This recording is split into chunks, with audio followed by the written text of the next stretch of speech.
to episode 3 of High Rollers Dungeons and Dragons in our brand new campaign. It's campaign 3! Welcome to Altheya the Dragon Empire. I am your Dungeon Master Mark, Sherlock Humes, and I'm joined by our regular players. As always, we've got Rhiannon, hello. We've got Trot, and we've got Kim. And on the other side, we have Tom, and we have Katie. I hated that. No, I didn't like this. It was what you were doing with your mouth that I didn't like. I know. Put that away. What up, everybody? Bro, we're back in. We're ready for a new episode in our brand new campaign. Fine. We hope you all enjoyed episode 2. Some secrets and things were revealed. I'm back. I have less of a beard.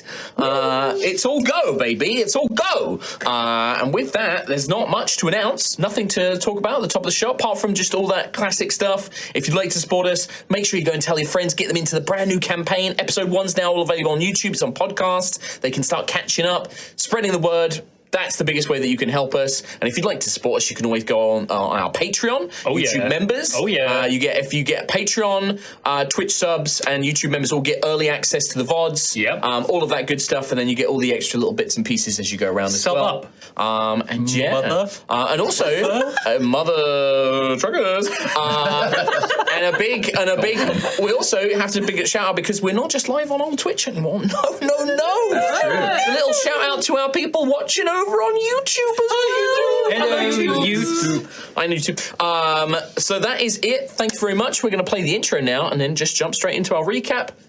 Time for the game. Yay.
Our fledgling adventurers have come to the village of Burnell, each following their own path with their own goals in mind. And after staying the night in the rustic Cauldron village, they awake to find that the road south has been closed off as local Draconic Nobles army is searching for criminals in the area.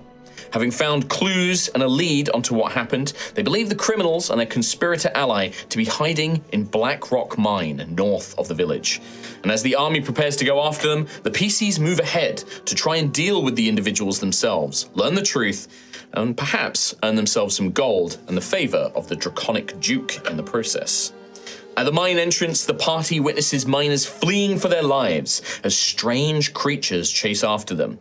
Rescuing some of the unlucky miners from these creatures, the wounded party are visited by an unusual tiefling who appears out of the earth. Califeris claims to be an agent of someone who owns a magical artifact the criminals stole and have brought it to the mine, offering them healing potions and other rewards if the party agree to return it to them. After a brief discussion and conversation, the majority of the party decline the offer and head into Blackrock Mine itself. And that is where we pick up today, my friends. Oh boy. I do want to offer a brief moment to one of the few who remained, I believe, in the area, with Gruff having sort of taken the lead in leading, I believe, most of you into Blackrock Mine. But I do remember that Xanthias, Yes. I almost just called you Zan then. Yeah, Xanthias, you had sort of lingered for a moment. And if you want to, you can just follow your party down into the mine. Well, who? Gruff, I think, and Gruff most certainly is gone. Yeah. Did you head in as well? I don't think I did just yet. Okay, because I wasn't totally. Well, no, I'm against the deal. Mm-hmm. I'm not against the trade. Well, that I was offering, let's right? reestablish the scene a little bit. So right now, we have Gruff kind of making their way into the mine. Who is following Gruff at this point? Because it might be important to know who is around to listen in on what Xanthius' conversation is. Daisy is looking at Gruff and looking at Xanthius going, Okay, so you're kind of caught between the two. To make it clear as well, like Gruff going into the mine and saying no was very much he's not. It wasn't a like none of us should. Be Absolutely, it was no. I am not talking to. Yeah, you. I think you made that very clear. yeah, Like, I yeah. think that was 100% clear. This is Gruff's morals. Like, Yeah. I am not going to do this. I'm going to go help these people. Yeah. So Gruff's making their way. What about Altheya? What's Altheya doing? I think she'd probably be maybe she'd be thinking about going in. Okay. Just to make so still hanging back a little bit. back a little, All right. yeah. And then Rowan, the same thing, sort of hanging around, Rowan is doing looking after Gruff, who's easy. making their way in. Just in the middle, going Dithering. Ophelia, did because so for the trade, the tiefling trade, it was the frozen corpse of this thing. We'll get into that. Don't worry about But that. I'm just for a trying to minute. remember, Ophelia, you had like this healing potion. Did I you gave leave that it behind? back. You gave it Yes. back. Yeah. Okay. She did. All right. Fair enough. All right, so to re-establish the scene, we have this mine entrance, and it is nighttime. You guys made your way up here. By the time you reach here, the sun is basically set. You know, it's dark out. You've just got the dim glow of maybe a couple of hanging lanterns outside this very classic fantasy wooden sort of structured mine entrance with rocks and things around it. There are some tables and chairs outside. Looks like the miners had like a small camp here.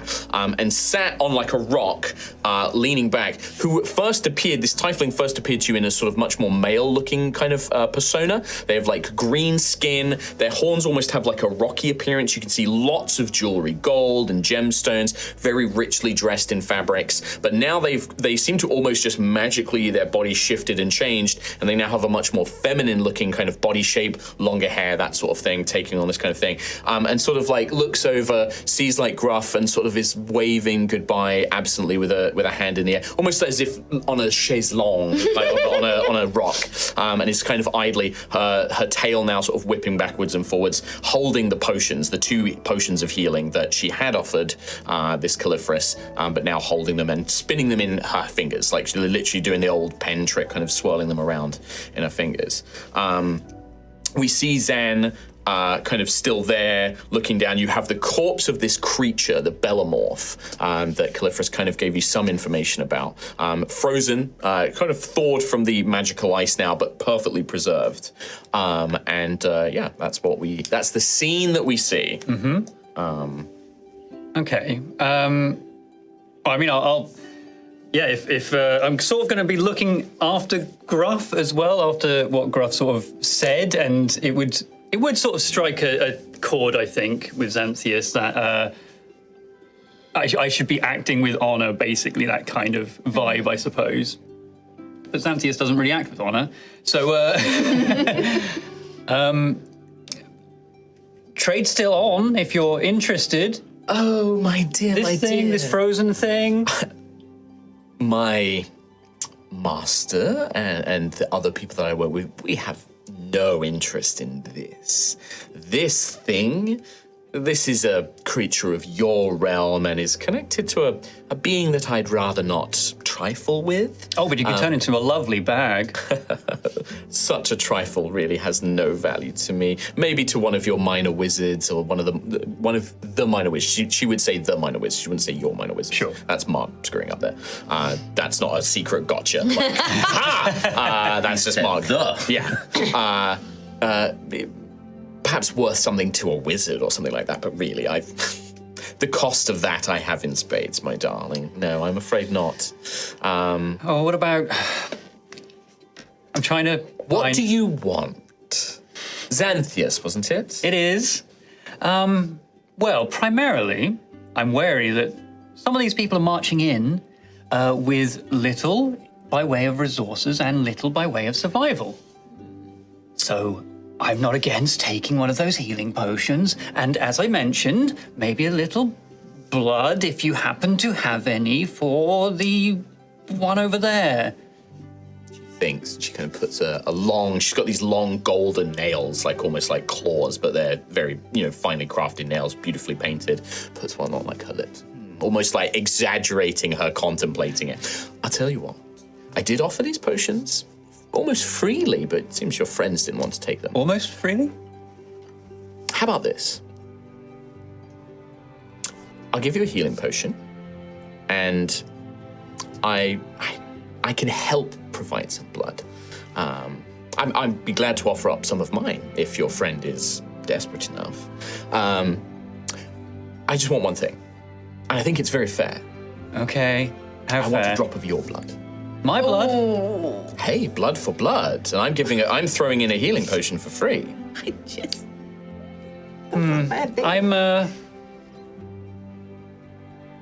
I decline, actually, in that case. It's a shame.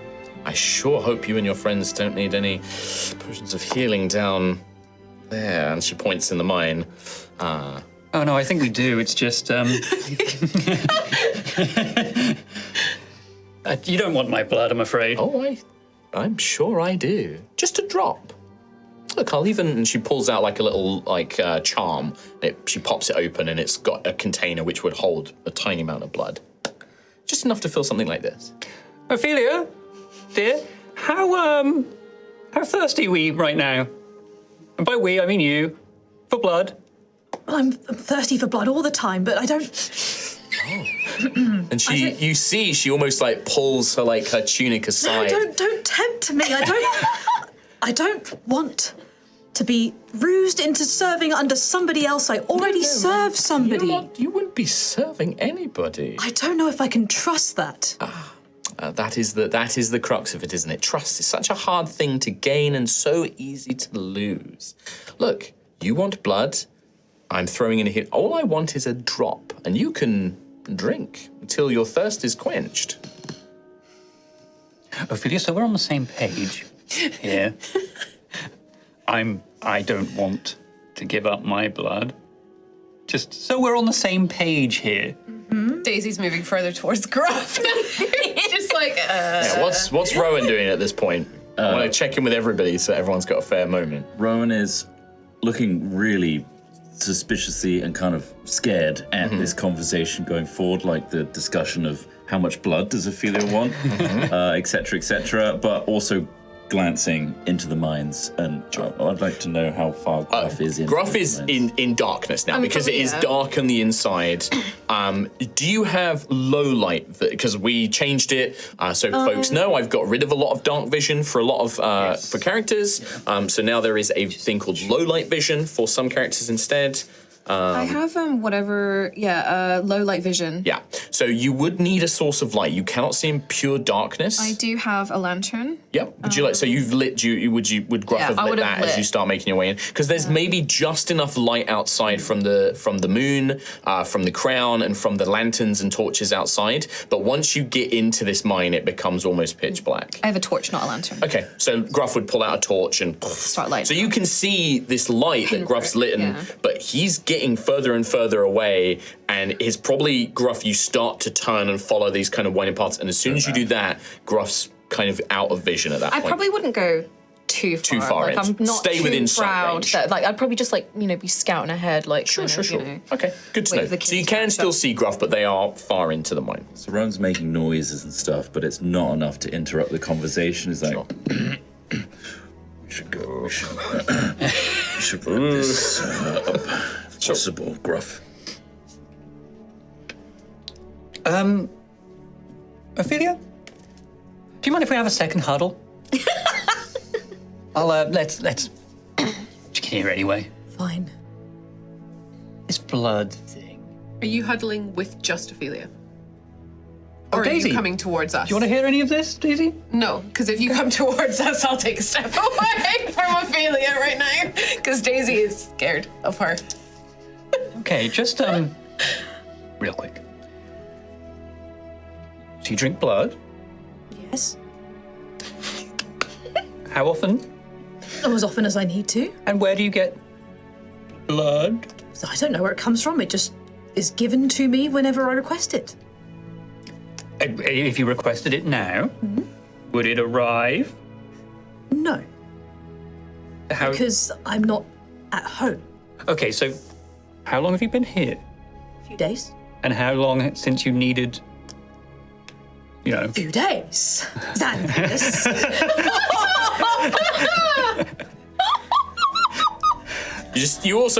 just keep in mind that anytime you look at Ophelia, there is just this black hooded monk figure just looming behind her as well, as Percival is just never more than a few steps away. Ophelia, no, I am not trying to get on your wrong side here.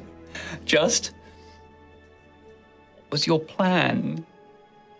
Full blood. I didn't have one. Okay. But I suppose small creatures, I could nibble on a squirrel or two, perhaps. Oh, no. I wouldn't bite people unless they asked me to.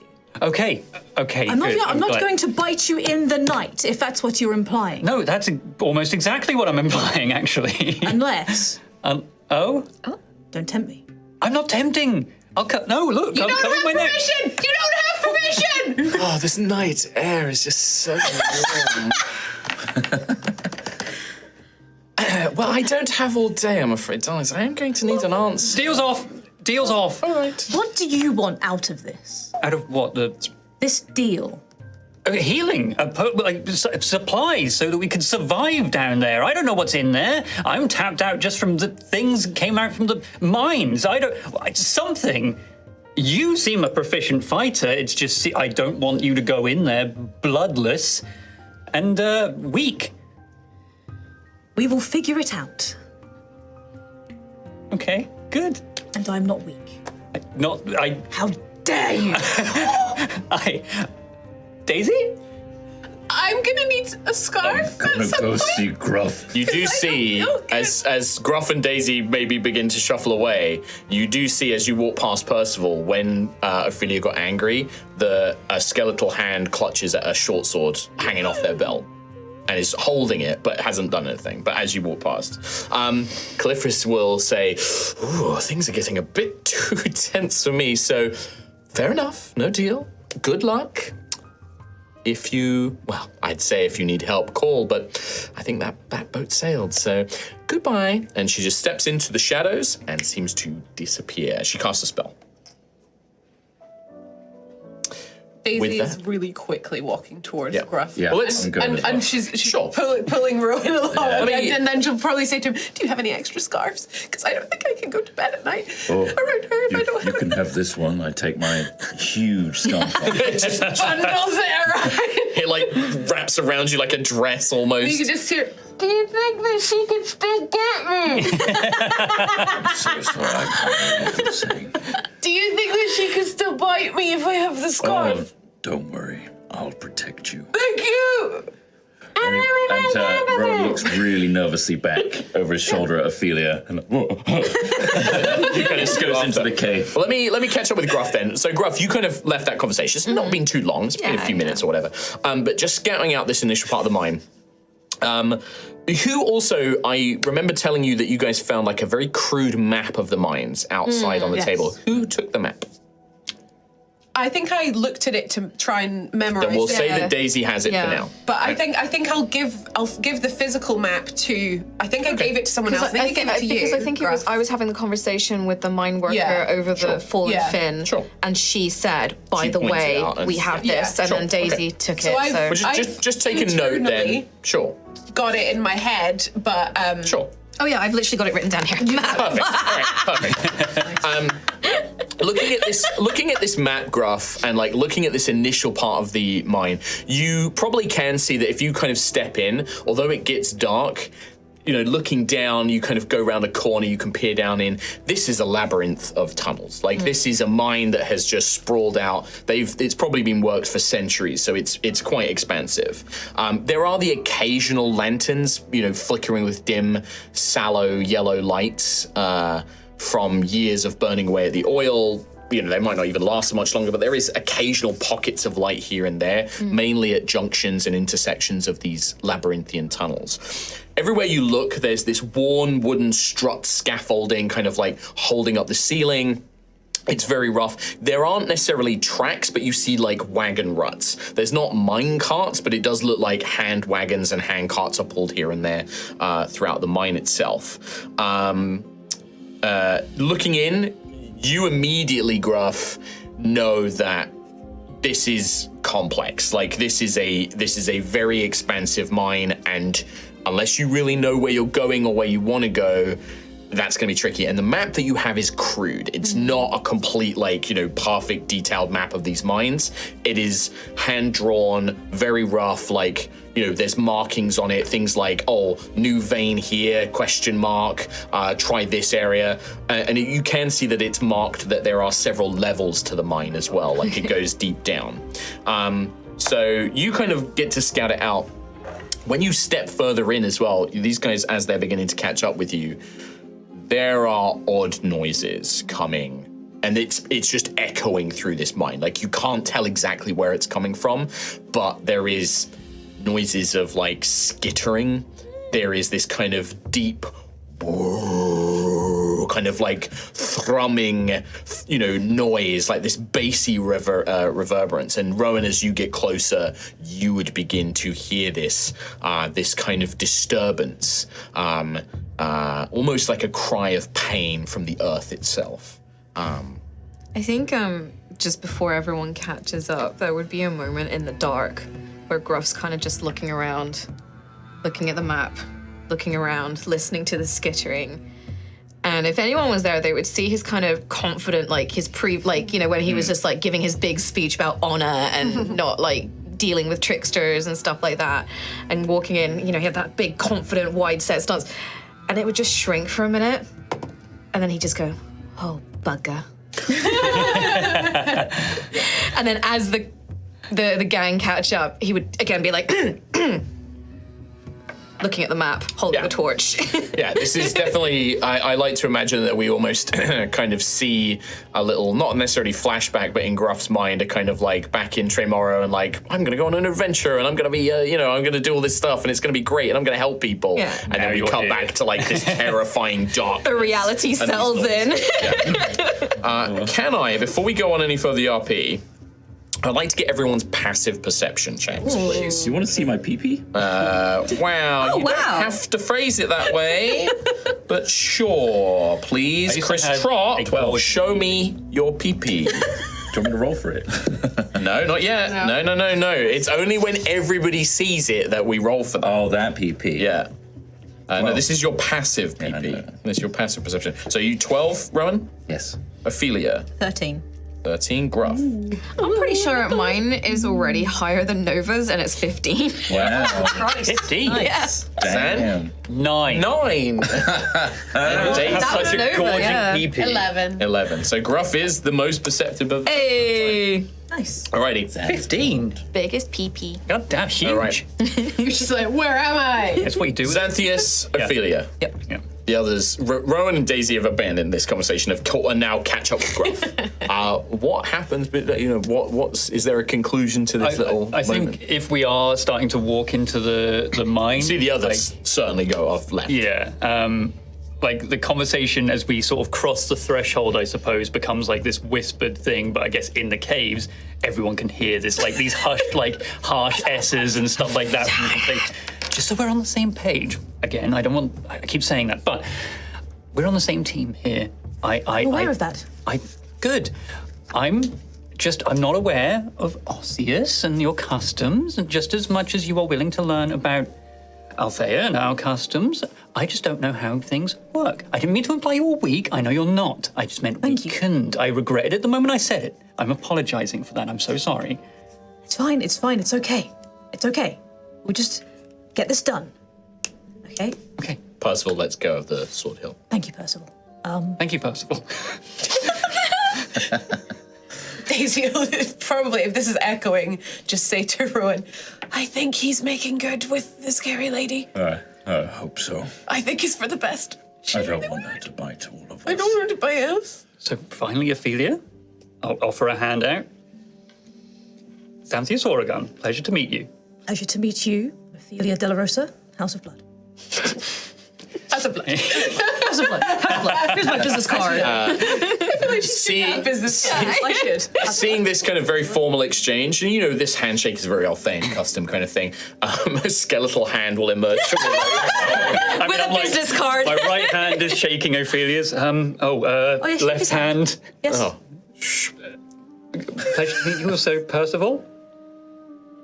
Does he not speak? No. Okay. Very good, Percival. Well done. Very good. Just bows. For podcast listeners, I was shaking hands with. Percival offered a skeletal hand and then bowed to Ophelia. I have to remember that Percival can't speak, so podcast listeners need to know what I'm doing. If I turn away, my left hand just touched that of a bony skeletal hand, so I'm a little bit like very clean, perfectly clean, but it's still.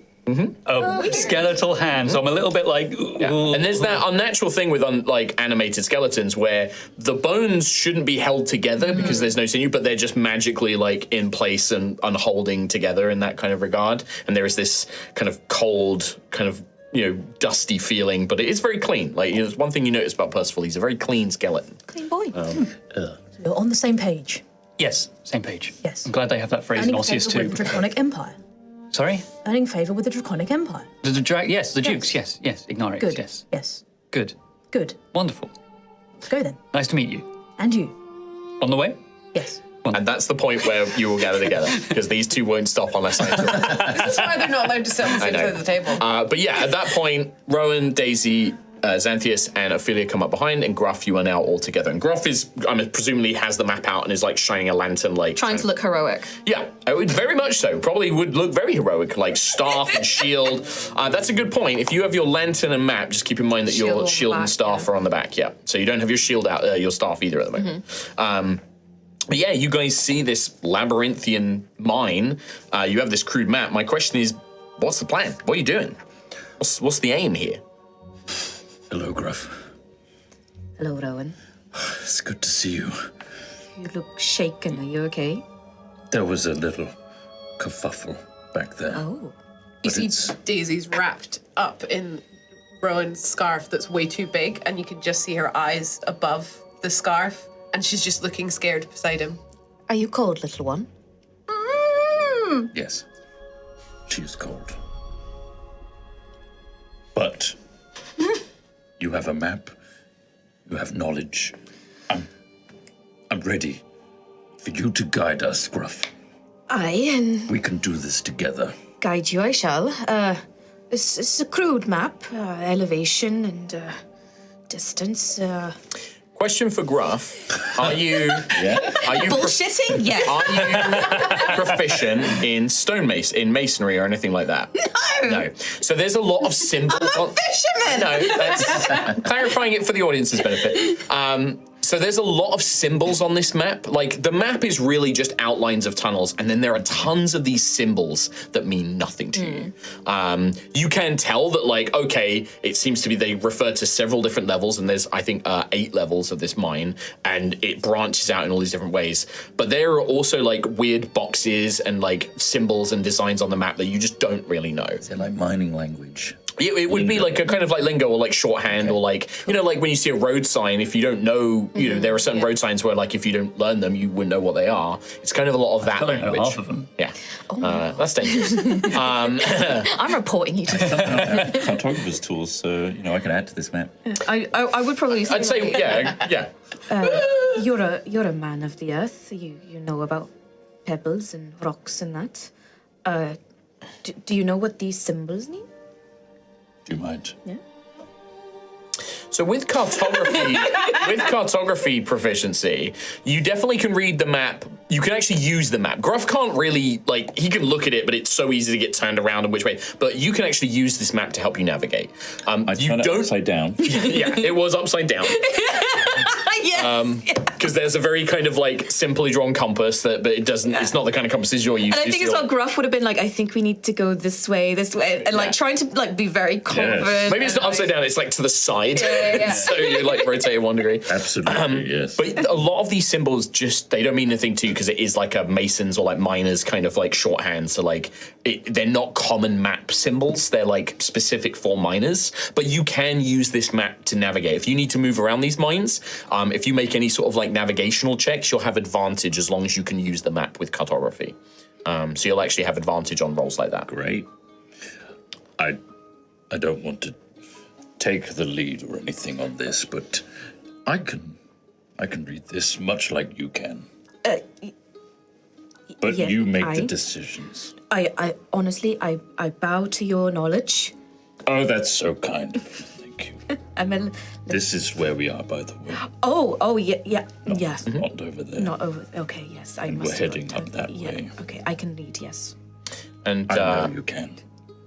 like I said, there are about 8 levels. 8 seems to be the lowest level. And one thing I will tell you that I think Rowan, give me a survival check, Rowan. Actually, let's see if you can see. Let's see kind of how much your knowledge will apply to this. That's a 3. 3. Well, that's 3, 6. 6. At best, you can figure out that, like, I mean, you know, you can use some common sense, right? The deeper the mine goes, the lowest levels are the newest mines, right? So they would dig down and, like, you know, explore further out and expand out the branches and things like that. But looking at this, like, yeah, like you've got a vague idea of how to get around, but you don't know what any of these symbols mean. You don't know any more detail than what I've already told you, basically. All I can say is, let's keep our wits about us. And whenever there's a symbol, assume it's bad or hazardous. That's all I can say. But I'll keep an ear to the ground and see how the ground is feeling. A wise action. Anything? Where's little Xanthias? I mean, probably at this point, you'll hear the tail end of our conversation. Yes? Yes. Yep. Oh, this way? Yep. Okay, good. Have you two been fighting? Fighting? No, nothing of the sort, no. Just discussing. Discussing. Yes. Talking about customs, Ossian traditions. Are we all still friends? Yes. Yes. Friends. Yes. Allies. Allies. Yes. Companions. Traveling partners. And mine emptiers. Right? Is that the plan? Did you make a deal with the trickster? In the end, no. I did attempt to get some potions of healing for us. I thought that would be useful, but no. I'm proud of you, Xanthias. Why? You shouldn't make deal with the tricksters. Oh, I was making a trade, not a deal. Although she did want your blood. What? Did try to take a drop of my blood. I wanted to get some blood for this one here, Altheya. But no, they wanted some of mine in trade, and I didn't want to give it. A wise action. I thought so. I'm glad you all agree. Nice scarf. That's my scarf. Yeah, it is. I don't want to be bitten. Oh, Oh, my dear, I'm so sorry. I will not. Don't worry. There's nothing to be afraid. Just appears next to Rowan again. There's nothing to be afraid of. I won't bite you, unless you specifically request I do so. I was going to say, if you're really struggling, It's Rowan. That's very kind, but no, don't worry. I can control myself. I have a lot of blood. I'm sure you do. I'm sure Just you do do. it.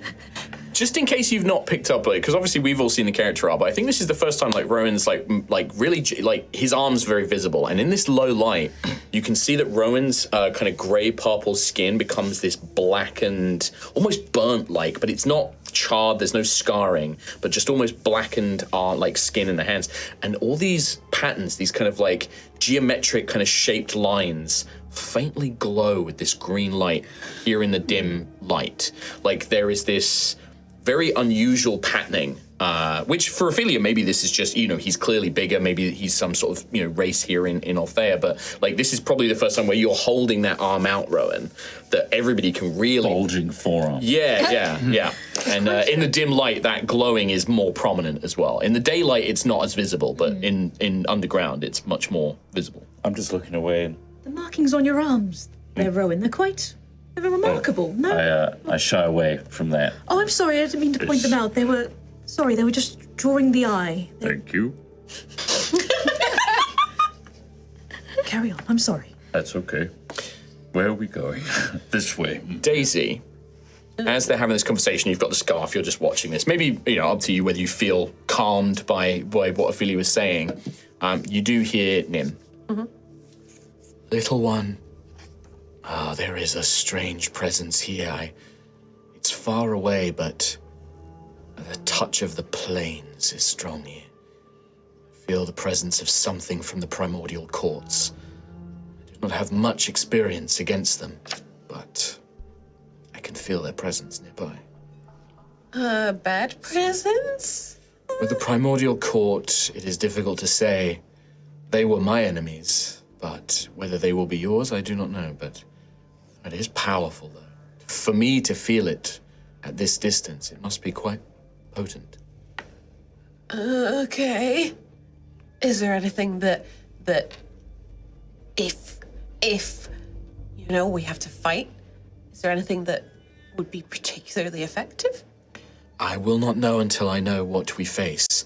The warriors of the primordial court and their lords, the Jinn, they can come in different forms, elemental in nature, but until we know which court it is, I will not know.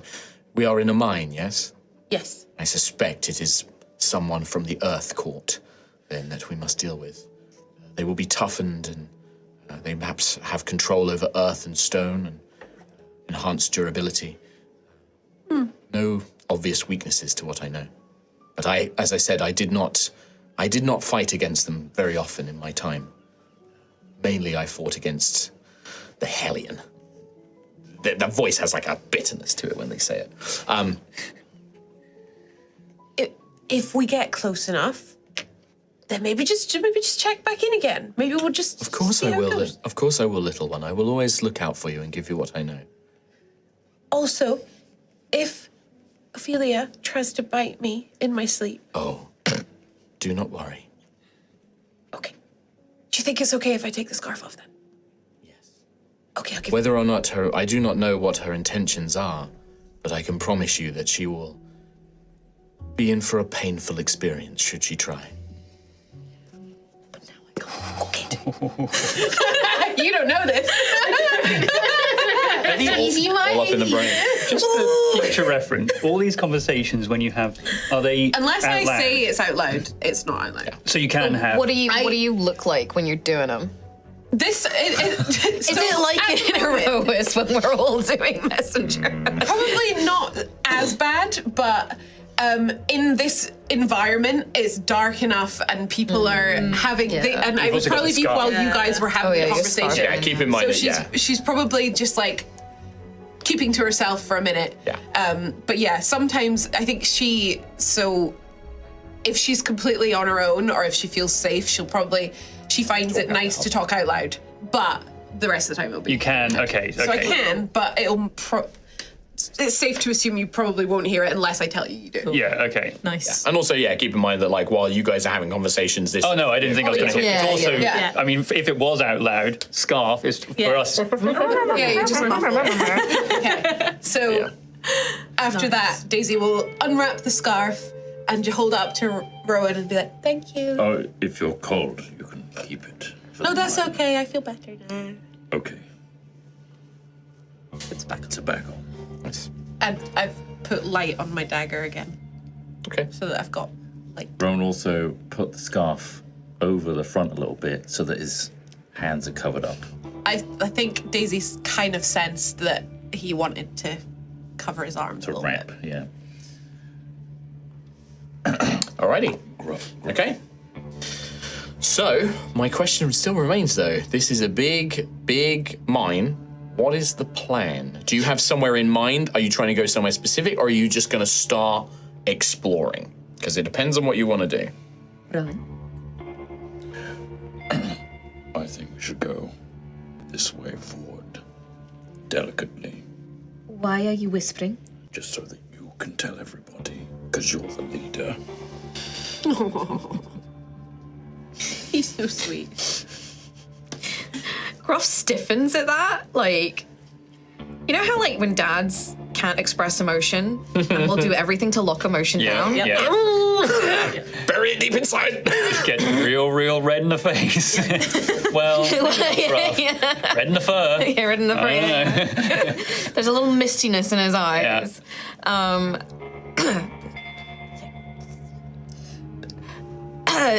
I think we should go this way. This way? Yes. A fine choice. What's this way? Mines. Oh, good. Would you like me to go ahead? I don't need a torch to see, so I could I could look ahead and keep us quite Stealth. Oh, I do have a torch somewhere. Well, right now you have Gruff's torch, and with the light spell from Daisy's dagger, you actually have about 40 feet of light around you currently, like if you move together as a group. Yeah. So right now, there's plenty of light for you guys to see by. It's pretty much like 20 feet of bright light and then 20 feet of dim light. Keeping in mind in dim light, if you don't have low light vision, you are at a disadvantage and a -5 penalty to passive. Those of you who have low light ignore the penalties for dim light, so you have about 40 foot of vision. I have right? my little bullseye lantern as well. If you want to light that, you absolutely can do. So- are you doing that, Trot, or just because I'm I am keeping track of doing it? that. I think I did that on the way. Yep, I believe you did. So that is a 60-foot cone of bright, Oh, wow. and then 60 feet of dim. So do you have full ass Full dark vision? Yeah. Damn. ass dark vision. Well, being a vampire. Ass vision. Is it all Nice. red? So like, yeah. It's like predator vision. I mean, yeah. I guess what is it for Ophelia? Does it have like a red color to it, or is it normal light? Well, actually, no, because it's dark vision, so it's black. It's shades of white. black and white. That's right. Yeah, Yeah. it does have the restriction of normal dark vision. Like infrared. Like Yeah, a dog. yeah.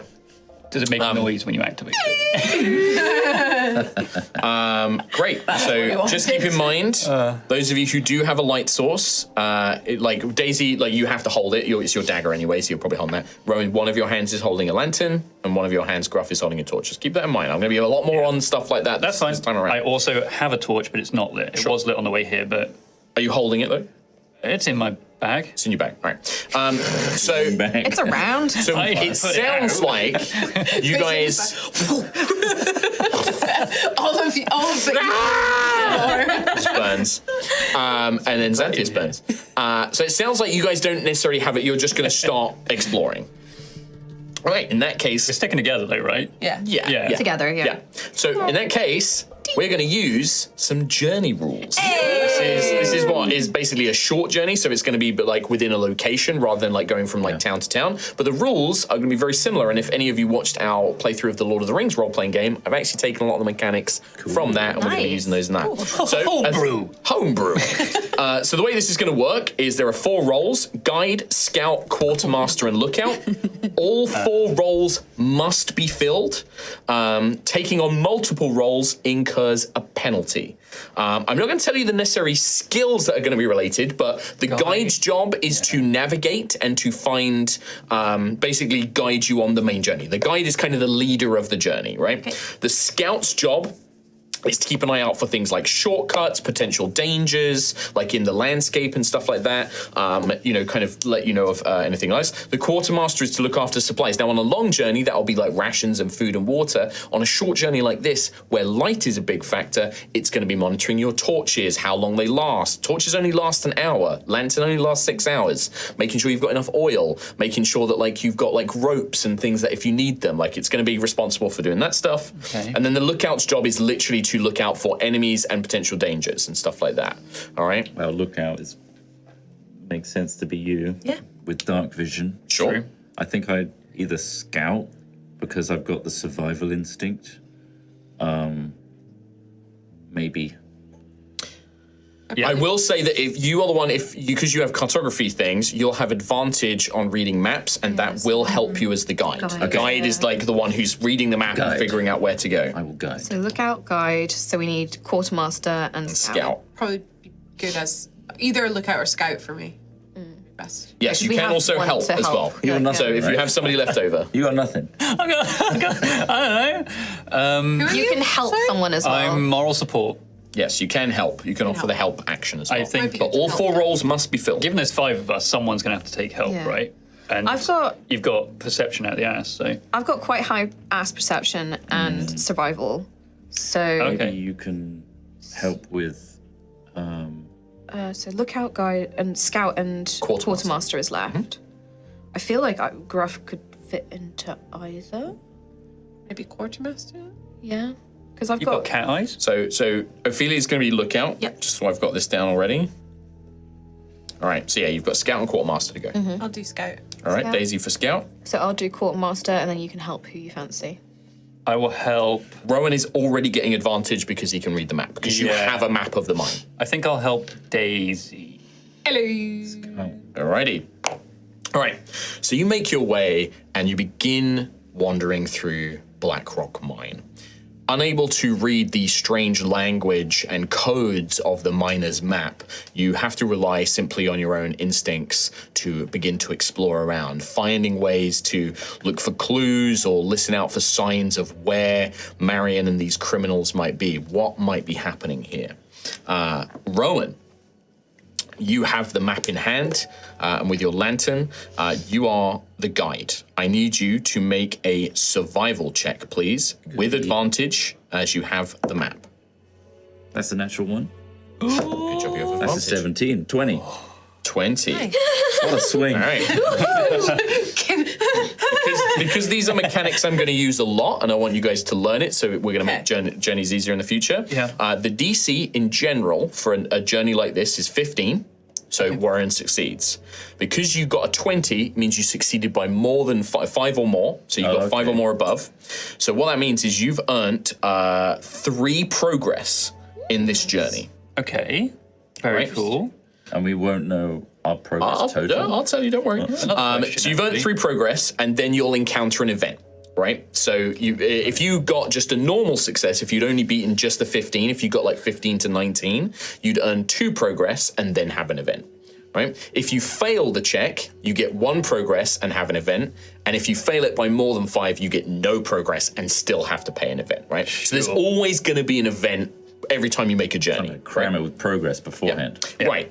Now, this is a simple journey because it's in one location. So the journey, the difficulty on this is only 2. So you only needed 2 progress to succeed, but you are going to have an event along the way, regardless, right? So Rowan's done that automatically. Out of interest. Yes. How, I mean, if we're using this rule set, also, I just want to clarify for everyone. How rigid are the roles for this? Like, could a scout try and wrangle like a So this is the thing. So the guide will always be a survival check. Unless it's something like maybe it's a journey in a city, I might suddenly be like, actually, you know, survival's not necessarily going to help you in this city. Yeah. You need to know people. It's actually going to be a persuasion check on this journey. I might change it around for stuff like that. Okay. But if it's in the wilderness, that's what survival does, right? That's all about it. We can use judgment on a lot of these. Like, Absolutely, absolutely. Now, where the scout, quartermaster, and lookout come in is when an event takes place, because I'm going to randomly determine who has to deal with the event. Okay. And these are normally like a little narrative thing. It might lead into an encounter, it might lead into like a puzzle or something like that, but generally it'll be a thing that we do. So I can tell you that you're going to reach your destination, but along the way, something happens. Chris Trott, can you roll a d4 for me, please? Yeah. I suppose. It's a 4. A 4. In that case, it is our lookout who encounters an event firsthand. Who's the lookout again? Ophelia. It's Ophelia. Hello. So Ophelia, this is going to be a perception check. Now, luckily, because you have a dark vision, this is not a disadvantage. Okay. It's good on perception. Yeah, perception. Wait, what do I roll 2 dice for? Am I like? I don't know. This is normal. No advantage. Do you want to roll again? Just with the 1? I'll take the lowest. No. You could just roll one again. I don't, because like there's odds and stuff involved. So 21. 21. Great success.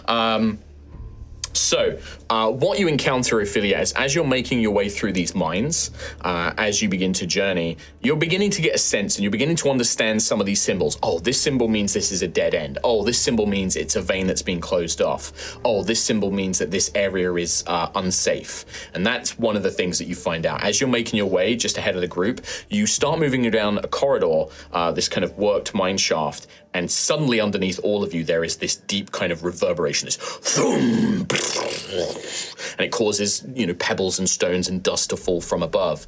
And you see the struts. And normally in darkness, even with light, it might be quite easy to miss this. You see the struts crack. And you actually see that this whole corridor that you're about to head down could have easily turned into a collapse. And so you stop everybody. And after a few moments, there is this other and the whole thing. And you and Percival are kind of holding everybody back. You double back, you find another way round, but you avoid that potential trap that could have, you know, harmed the whole party. Damn. All right. Good spot, Ophelia. Now, every time you do an event, if you succeed, you avoid problems, or maybe you find like a treasure, or you find something else that's going to happen. But it will always cost you stamina, and stamina is going to add to a DC at the end of the journey, which will give you exhaustion levels if you fail it, and all that kind of stuff. Very similar to what we did in Lord of the Rings, right? Love it. Failing it though will not only cost you stamina, but also cause other issues, like everybody taking 2d10 bludgeoning damage. Yeah. And this is just going to cost 1 stamina for this. So for this event, Falling down a chasm. and so. I'm into it. 2d10 bludgeoning damage. Was that what that would? Yeah, absolutely it would. So it could have outright have- killed us. Yeah, I'm interested. It's okay. not all of you. Rolled a 21. Not all of you. I would have determined the marching order, and maybe the first couple of people get buried in the mine. First of all, dead. But what I need everybody, because Rowan succeeded on his check, is you complete the journey. I need everybody to make a Constitution saving throw. DC is 11. Oh, I'm good at these. Oh, Oh, natural 20. Oh, I'm so glad you used that now. I know, me too. That's the constitution I wanted it on. 14. 14 success. DC 11. So we got a success 18. from 18. 5. 5 from Rowan. oh no. 17. 17. So Rowan, this trip through the mines, maybe, Rowan's used to like being outside on the dales, on the hills, in forests, along lakes. You're getting deep underground now, and whilst you feel that connection, that song that you can hear, this screaming, torturous kind of agony of the earth, it really begins to grate on you, and like it's exhausting. There's probably a point where like you have to like almost hold up a thing for the others to kind of go under, and you do unfortunately start to feel a bit tired, and it's going to be 1 level of exhaustion, which is new exhaustion, so it's -1 to attacks, ability checks, and your spell DC save. Okay. So -1 to those things. You probably can't adjust it on D&D Beyond. Just make a note. I will make a note that you currently have exhaustion. Tweaked exhaustion rules 2? Does this man ever stop? Oh, these are the new ones that they were testing out. So I'll put 1 exhaustion for you. But what you do reach is through Rowan's guiding, and like Rowan's taking the brunt of it here. He's really like the one who's like reading the map, kind of stressing, leading everybody around. But eventually, Rowan, you kind of find the thing. This is going to take you a long time. If you just keep like winding your way through these mines, it's going to take you hours to maybe find out where Marion is. But you figure some stuff out on the journey. On the map, and you find your way to this kind of central area, you think that you've come across a symbol on the map which might indicate some sort of like elevator, like a kind of wooden clockwork elevator that can get you up and down. And you think you're fairly confident that Marianne and these criminals have made their way to the bottom levels. Just by like exploring around, you see signs that like nobody else has really gone through the other tunnels. You're finding signs that like you think your quarry is at the bottom of Blackrock Mine. And you make your way to this large cavern with this mine shaft in it. And give me a second here. Map time. Map reveal. I had a couple of them spared depending on where you guys went. Oh, cool. You've just got to give me a second here. Because I've got to build stuff. Sweet. Talk amongst yourselves. Roleplay, please. Or something. I'm tired. I'm very You did a very good job, Rowan, guiding us through using the map. I didn't know you could read those. Oh, it was mostly Gruff giving me guidance. Well, in that case, Gruff. Great job guiding. Great job, Gruff. It would be dishonorable for me to take the gratitude for a job I did not do. All of the map reading was done by Rowan. Well, look, we're hours deep into this mine. Whoever wants my thanks can take it. Rowan. Thanks. Thank you. Thanks all of you for joining me today. This has been a lovely adventure. Has it? Very tired. Well, I mean, there's been acid blood monsters skittering around in the mines. There's been thrumming and vibrating. That cave almost got us. Nice spot, Altheya. Thank you. But we're still here thanks to that. So We're also here thanks to you. there we go. We're having a great Full time. Very circle. thankful. Everyone's here because of everybody. Very thankful. Very thankful. Yes. And I'm pretty sure if we were to take this uppy down, Elevator. yes, Elevator, yes. it will lead us to them. To Marion? I should hope so. I've been here for what feels like 15 minutes. Time flies when you're Much having longer fun. than that. Much longer than that. Can we have our hands, please? You will in a minute. I'll give you your hands. Be patient. Where did you get that one from? For context. I missed one. When I was confiscating them, I missed one. For context, we have some grabby hands so that we can move stuff around the map. Yes. And they are Oh, skeletal. that was my one. Okay, I pass shoved that it up my down. nose, so you probably don't want to touch You it. had what colours? You had black, Purple, please. purpy. Thank Pass that you. to Tommy Wombus. Whatever's left. Do you want blue or pink? I'll have the blue one. I'll have pink. I I don't mind pink. I would give this I've to you, but used yeah, I both, shoved it the in my pink and face blue last one. week. I pet Angus with them. I pet my cat with them. So Crispy donated us So you these know. tiny extender hands. Tiny extender hands. So we can actually reach the map. Sort of. We'll see. Can we not? Just give it a minute. This is why I took them. And what did I tell you? I said if you misbehave with them, I'm taking them back. We're just showing I you know. that we can now reach Yeah, the good. Well, you've shown them now. You've shown them now. I'll slap you with the tiny hand. Right. Kim's taking my dice. Okay, take Kim's. Just Kim's. I'm behaving. So, when you guys enter, it is through the cone-shaped. Your torch, by the way, Gruff, has gone out. So your torch is out. Light, you can just keep recasting, so it's not a problem. Rowan, your lantern has 5 hours remaining. 5. A torch. So that was an hour. of Torch lasts cave-ins 1 and hour. And then exploration. do I do anything to refresh it, or is it just like that That torch is burnt out. Yeah, it's gone.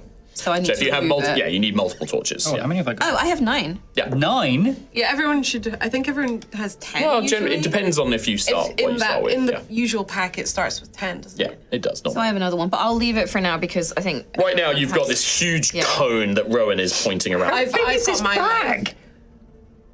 10 torches? what? That's a lot of torches. Well, like, Never bundled the together. basic It's adventuring a basic kit. inventory. Yeah, have you Literally never every- Just a stick. They've got the. Do you know what? No, Probably Tom makes a had good one. point. Everybody only has 5 torches now, so you're down to 4. Wow, Kim. look what you've done now. That was the standard job, that you Tom. get in a D&D adventure. Well, I'm just and saying. you just cucked us. I don't want to say the standard's incorrect, but 10's a lot of torches. You just Tom, fucked us over. you make a fabulous point. Thank you so much. My torches. You've got dark vision.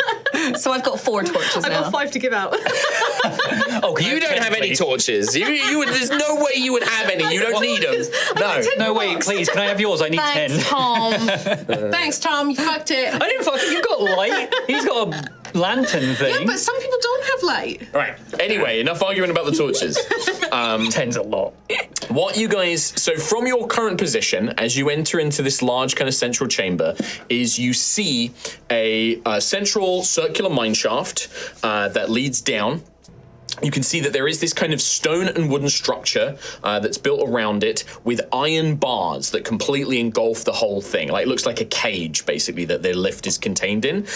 There is a large wooden winch and like wheel that attaches to a pulley system that connects to it. The lift platform is not there.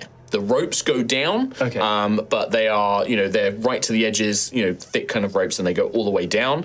There is no lift platform there. You can just about see, if I count my squares, 1, 2, 5, 10, 15, 20, 25, 30, 35, 40, 45, 50. 60. You can just about see that there are like some barrels and sacks and things like that on the other side. Anywhere else, if it's blocked by walls of the cavern, which are these kind of black segments here on the map, the light obviously doesn't pass through them, so you will need to move around to explore. There might be other things in the rest of the mine that you've not seen. Right now, your cone illuminates this kind of like central section here. Yeah. And then if Rowan spins it, you can kind of see these initial areas to the sides as well. All right? Okay. That is what you see before you. And at this point, I hand it back over to you guys. And we're still at the top of the. You are in the top level of the mine, yes. Yeah. Shall we take a look around? I think so. Okay. Signs of where they've been, what they're doing, that sort of thing. Yes. And maybe a mechanism or something to get the thing we stand on. Elevator. Oh, I think it's that wheelie thing over there. That'll do it. But it will be loud, and they'll probably know we're coming. That's true. What is this, a video game? So, okay, I'm happy to light a torch and have a wander. Who's going where? Carefully, you've only got 5 of those. You've only got 4. Which side are you taking? I'll take the opposite side. Oh, I'll head round to the left All right, with whoever wants to come with me. I'll use my tinder box and light a torch. So you want to kind of go off which way? Off to the this way to the left. The Netherite shredded west side of the. Do you want to go up and around or through? It looks like there are these kind of like very narrow-looking squeeze-through corridors and debris. This is all difficult terrain. It's like collapsed pieces of rock and stuff like that. Yeah, I mean, I'm going slow. Like, if I get to the edge of... if I'm only doing 30, I want to get to the edge of that circle there, that wall, and... I can go 35. Oh, you can go 35. Just in case there's something hidden around the corner, you know? Mm-hmm. I think Gruff will go. We'll just do one movement for now. Xanthias, just because he worries about Xanthias. So 5. This is stupid. There are so many... I hate this. I hate this already. Using the metal hands, but I'm also looking at the screen, and it is just so many metal bars going across. Only one person needs to move it. Just there. Just have him there next to Spinning you the around. It's because everyone's trying to help. Yeah. What about Rowan It and worked Daisy? Where are you perfectly guys for me, and I didn't bang my head on the microphone. Rowan and Daisy, where are you heading? This is happening again. It's two different parties. Ophelia, do you need assistance? Well, we'll accept help. Feel free to come this way. Oh, there is one thing I have to go and fetch. You guys figure out what Is it a giant skittering spider? Percival. Oh, yeah, of course. Percy! I'm just waiting for him to bring out the Mega Minis. Percy is... Help! Don't need help! Not the table! You have a thing against this table. That's the third one now. This is coming out of your paycheck. Okay, that's the second time these skeletal hands have dented the table. No. I'm putting mine away. It's it. There's 3 dents on this table, and all 3 of them have been you. He was helping. I didn't need help. Oh, yeah. He was coming in with his little hand trying to move my finger. I'm gonna need to put a mitten on it or something. We could put Mittens on Put it. mittens on them. We got yeah. Percival? The closest I have, he's a little ghoul. He's not a skeleton. I'm going to make a proper little Percival. Oh, I love him. But he would be with Ophelia. Yeah, my boy. So does He's he just... technically slightly behind. He's not quite as fast as you, Ophelia. Do you have any mittens that your bab's grown out of? I might do, actually. Yeah, I Please think I bring do. them in. I will. So Daisy's gonna go as much as she would have stuck with Rowan. Rowan went towards Ophelia, so Daisy's still being quite unsure. does She's gonna go Percival with Gruff. just, every movement you make, he's just like your He's my shadow? shadow, yeah. Okay. He will follow Ophelia unless he's given a command to do something Okay. else. All right, so those of you kind of beginning making your way around. So over on Xanthias and Gruff's side, we have Xanthias, you've lit a torch, right? Daisy, And yeah. we have Daisy's light, and we have Rowan's cone there as well. Okay, so yeah, you begin, so you ignore the central area and you're just kind of exploring the sides at this point, right? Yeah, I mean, we're getting closer to it. Okay, sure. All right, yeah, so from your current position, you guys see more of these kind of collapsed mines and caves. You can see that, like, a lot of the rock here is fallen and crumbled away. It looks like a lot of it's been heavily mined long ago. You see no signs. You don't see anything out of the ordinary just yet. Yeah. Rowan is regretting his decision. Because he's next to Percival now in the dark, and he's trying to like not shine a light on him because it's casting like a skeletal shadow, freaking him out. Can we go back with the others now? Are you okay? Yes, I'm fine. What's up there? What's wrong, Rowan? You can tell me what's wrong. It's just the cave. That's all. It's just a bit dark. You've got your lantern? Shaky hand. It'll be okay, Rowan. Don't worry, we're together. It's okay. That's part of the problem. But if you wish to go back, you're more than welcome. Daisy might go back towards the middle and again be like looking between 2 groups. Sure. Because I think she's Well, like. anybody who wants to move, make a move. Right now, like, you guys can sort of, as long as we're sort of keeping rough track of, not people are running 100 feet or whatever, as long as we're kind of keeping it vaguely in a 30 feet movement like turn. We're moving up to those crates, right? Yeah, Slowly but surely. Just going around the side, yeah. Around the perimeter. I think I'd probably request Percival to stay back for now, 15. just in case. I'm assuming you're avoiding the want to difficult move terrain. around? Yeah. 25. Yeah, where's Percival staying? He's staying here. No. Oh, you've told him to stay there? Save Stay. Okay. So he it's will. just- Stay with Rowan.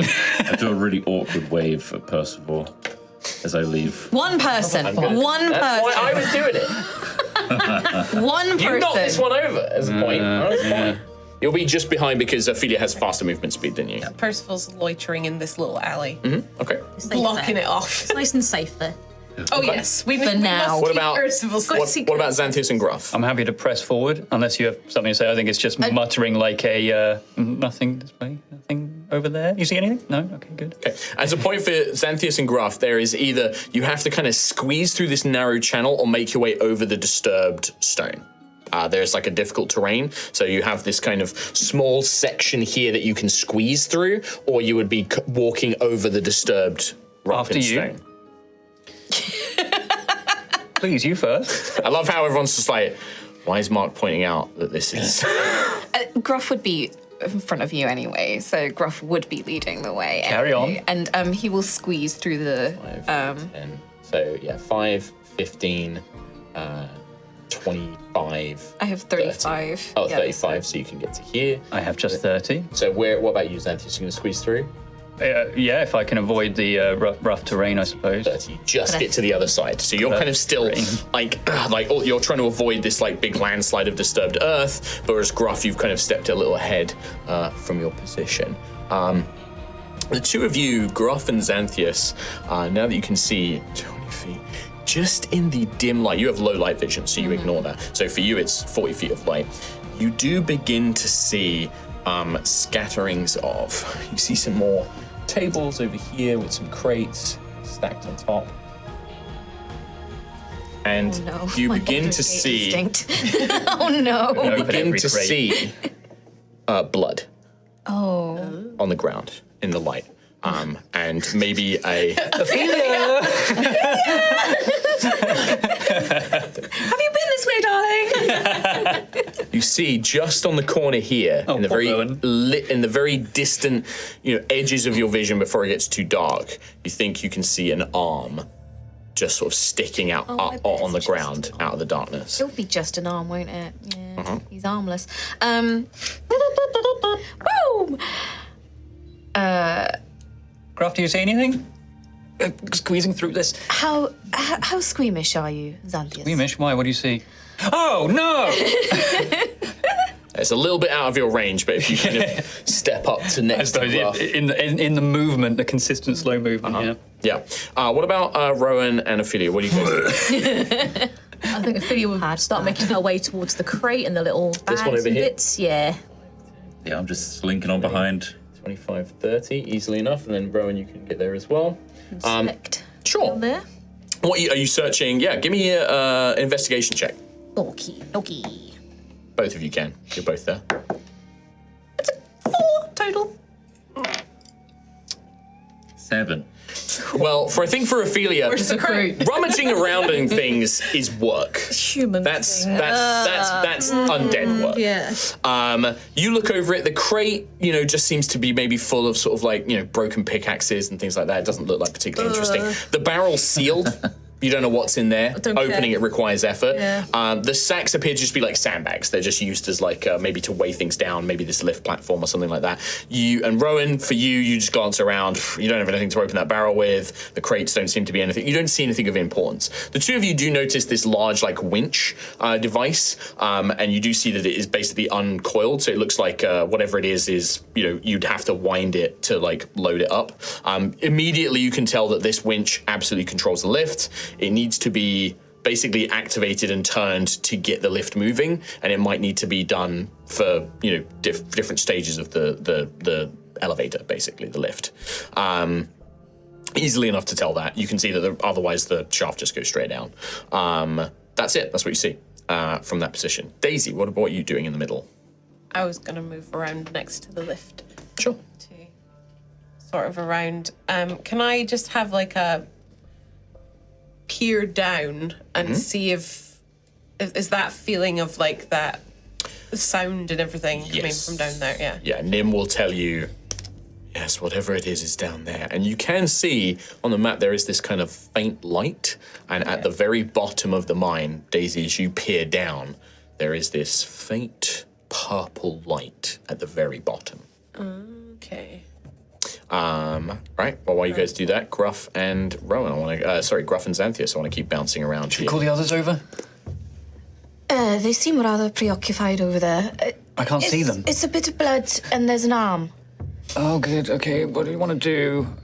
I could cautiously, Actually, there is maybe a little something I can do. Right. And then I'll hold up my staff. I'm not entirely sure of the mechanics of this. You want to use the mage hand? Yeah, so I'll hold up my staff, which I guess previously all of you guys would have only just seen it as a staff. Yeah. But I'll kind of tap it twice on the ground, and green light starts to coalesce up the shaft of the staff, spiraling until it hits the top, where a green outline of a bird coalesces. In real world terms, it looks like a cormorant. In Ice fisher, I think. ice diver. Ice diver, that's it. diver. Ice diver bird. But it's basically a cormorant. But it's an illusory one, so you can see through it. It glows with green light. And then I guess, Mark, like if we're It basically functions as Mage Hand. So it has a 30-foot range. It functions exactly as the spell Mage Hand. It is visible, and the Spirit Bird does have like AC and hit points, so it can be destroyed by things. But unlike a Mage Hand, it can sort of like it can pick up a few, and it can operate things as well. Oh, so the bird itself is like the mage hand? Yeah. Oh, really okay. Yeah. What a nice flavour. And Cocktail. yeah, Xanth, you'd probably see. Sorry. Jeez, on you. You'd probably see Gruff like momentarily go a bit soft, like looking at the bird, like cooing a little bit, like making a few kind of like sounds, like a little whistle under his breath and stuff like that. Okay. And then the bird will fly out under a little command towards the crates. And I guess for the moment it would just be like a little exploratory, see if something kind of pops out, like. Yeah, so with Mage Hand, it can't like these crates are too big and heavy for it to really do anything to, but it kind of like taps around. It like tries to search around and things like that. It's not quite familiar. It's a little bit more like it's a projection of your will almost. But you make some noise around it. Nothing jumps out or anything like that. It just seems to be some crates on a table at this point. Can I command it to kind of go down to the arm and like maybe pull on it a little bit? Just So it flies down to the arm. I'll just use this little D4 to represent the Mage Hand or the Ice Diver, and it grabs the Ice Diver, the hand with its beak and its legs, and it's trying to like pull it away, but it's too heavy. It does look like it's attached to something. Okay, but nothing's like popping out. Nothing's like. No, seemingly not. No. Well, my little bird seems to have investigated and nothing's attacking it. Your little bird? Aye. She's a likeness of one of my birds called Seren, Oh, back in back in Iceheart, in Tremoro. Okay. I mean, I suppose like an ice diver is not a cauldron sort of. Yeah. I fish with birds. I have 2 birds. Okay. And and you have, but it's in your staff. This is not them. This is a representation of them. I could only afford 1 as well. I have 2 birds. Oh, okay. And it, A kindly wizard enchanted my staff. a lovely wizard. They were very nice. What's his name? Sims?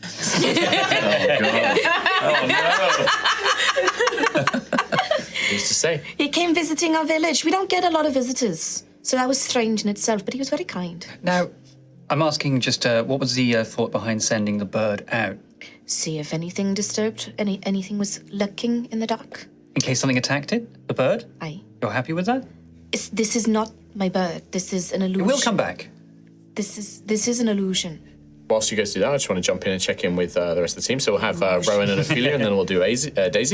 Rowan and Ophelia. So yeah, you look around these crates, brief glance, nothing of real import in this section. Nothing here. I sit on the sandbags Okay. and just get my breath back. Sure. Because I'm exhausted. It looks like Daisy's got something over there. Maybe the winch. Maybe it's... give me a moment and then I can start pulling the lift up. Are you going to be okay to carry on? Do you I'm need a fine. I rest? just need a little moment. Well, if it's all clear here, do you want me to see if we can have a little sit down for a while before we continue?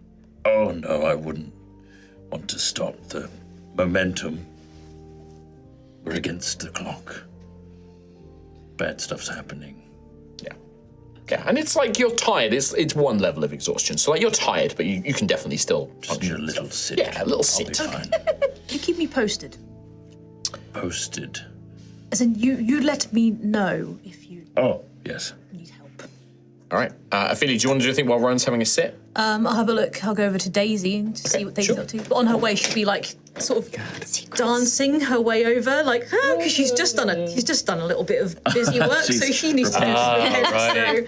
So you need to do a little bit of a running man. I guess more like how ballet dancers, when they sort of take steps, they sort of take very light, almost like deer-like steps. Yeah, like, yeah. Dip, On dip, point. dip, on point, yeah. So she sort of points her way over and like The pointy one. for the Grey Father. Hello, Daisy. How are you doing? So, Daisy's been looking at this purple glowing light in there, and so she's just standing there, doesn't at all notice that Ophelia has danced up behind her, and then hear da da da. Yeah, the scream echoes through this mine, by the way. Like, it's like, echoes all the way through. Have you found anything? Sorry, hi. I'm not going to bite you, it's okay. I know, but you can't sneak up on. Forgive me. There's a glowing light, and it's really spooky, and then you sneak up. Forgive me, I'm very sorry. I will try to be It's more okay. It's fine. mindful, I suppose, of that kind of behaviour. I'm just a bit jumpy just now. It's fine. I It's fine. appreciate it. It's okay. I don't know if that's definitely where it's coming from, but it's glowing purple. So As you Should we- point down, Daisy, you hear another one of those like whole cavern kind of shakes. It's like rock and dust kind of like drops down. Can I make like an Arcana check or something against that purple light? Absolutely, you can. Yeah, absolutely. Wait, 4 again! Never mind. I mean, what was the total? Just out of 4. interest. 4. So far away, magical light of some kind. gluey. So we, yeah, Must almost be no. Altheya stuff. Yeah, I mean, maybe, yeah. I mean, even just at this distance as well, there's not really any information. This must be what they call the sun. The sun is down there. Alex, Let's not do the D&D trope of like, I rolled a 1. I don't understand how physics works. exactly nothing. Yeah. I know less than nothing. But okay, so while you guys are having that look, let's jump back over there because Xanthias and Gruff, it looks like you guys have got something you're investigating. I'll go look at it. Have you ever seen a dead body before? I haven't, but I feel as much as I You appreciate have right your help. outside the mine. I have. You have just seen a dead body. Literally today. Literally today. Here's a day of firsts, eh? If I had a penny for every dead body I'd seen today, I'd have 2 pennies. Which isn't a lot, but it's weird that it's happened twice. 2 copper pennies. 2 copper pennies. I'll check. come I with feel you. I need to prove myself to you. I'm just going to keep talking. It's okay. Just stand behind me a little bit, No, would you? It's I'm taking the lead on this one. Oh. You have very lovely birds. I'm getting closer to the body. Yeah. Don't do that. So he did the smile that he does when he's like, I'm going with him, by the way. I'm pacing with him. I'd love to meet them someday. Maybe if we ever go down to ice, we could. They'd love to meet you. So, as you guys make your way over, I'm sorry, I I'll let you get the giggle. Poor boy. It's a dead body. Yeah. Okay. We good? We're good. All We're right. good. Carry on. As you make your way over in the light of Xanthias' torch, you come across a corpse. Looks like they have pulled themselves up into what appears to be this narrow, dug tunnel, maybe about 3 foot wide. Rough. Doesn't look like a miner's tunnel, though. It's too low, too small. They're kind of pressed up against it. You see a dwarf, male dwarf. You can see that they have kind of the metal skin, the earth skin, bands all around their neck and down their arms. And there's a great gaping wound in their side, like something has ripped and torn at the flesh and into their, torn into their body almost, like kind of pulling and ripping and tearing. You can see that in one hand, they actually hold a very elegant looking matchlock pistol, a dragonfire pistol. So this is one of these, it's a new Cauldron invention. It is a very simple firearm. Holds 2 shots, almost like a kind of double-barreled shotgun, like 2 pre-put bullets. Is holding it, holding their side, blood pouring from its eyes, from its mouth, from its ears. Looks like they died in terrible, terrible pain. You can see that they do have like a miner's satchel, like a bag, and there's something metal in their hand, but they've got their hand closed around it, but you can see just a glint in the torchlight. I see. Gruff, you... what'd you guys do? I think I think my initial thing would be to find out how it died. Yeah. But That would be a medicine check.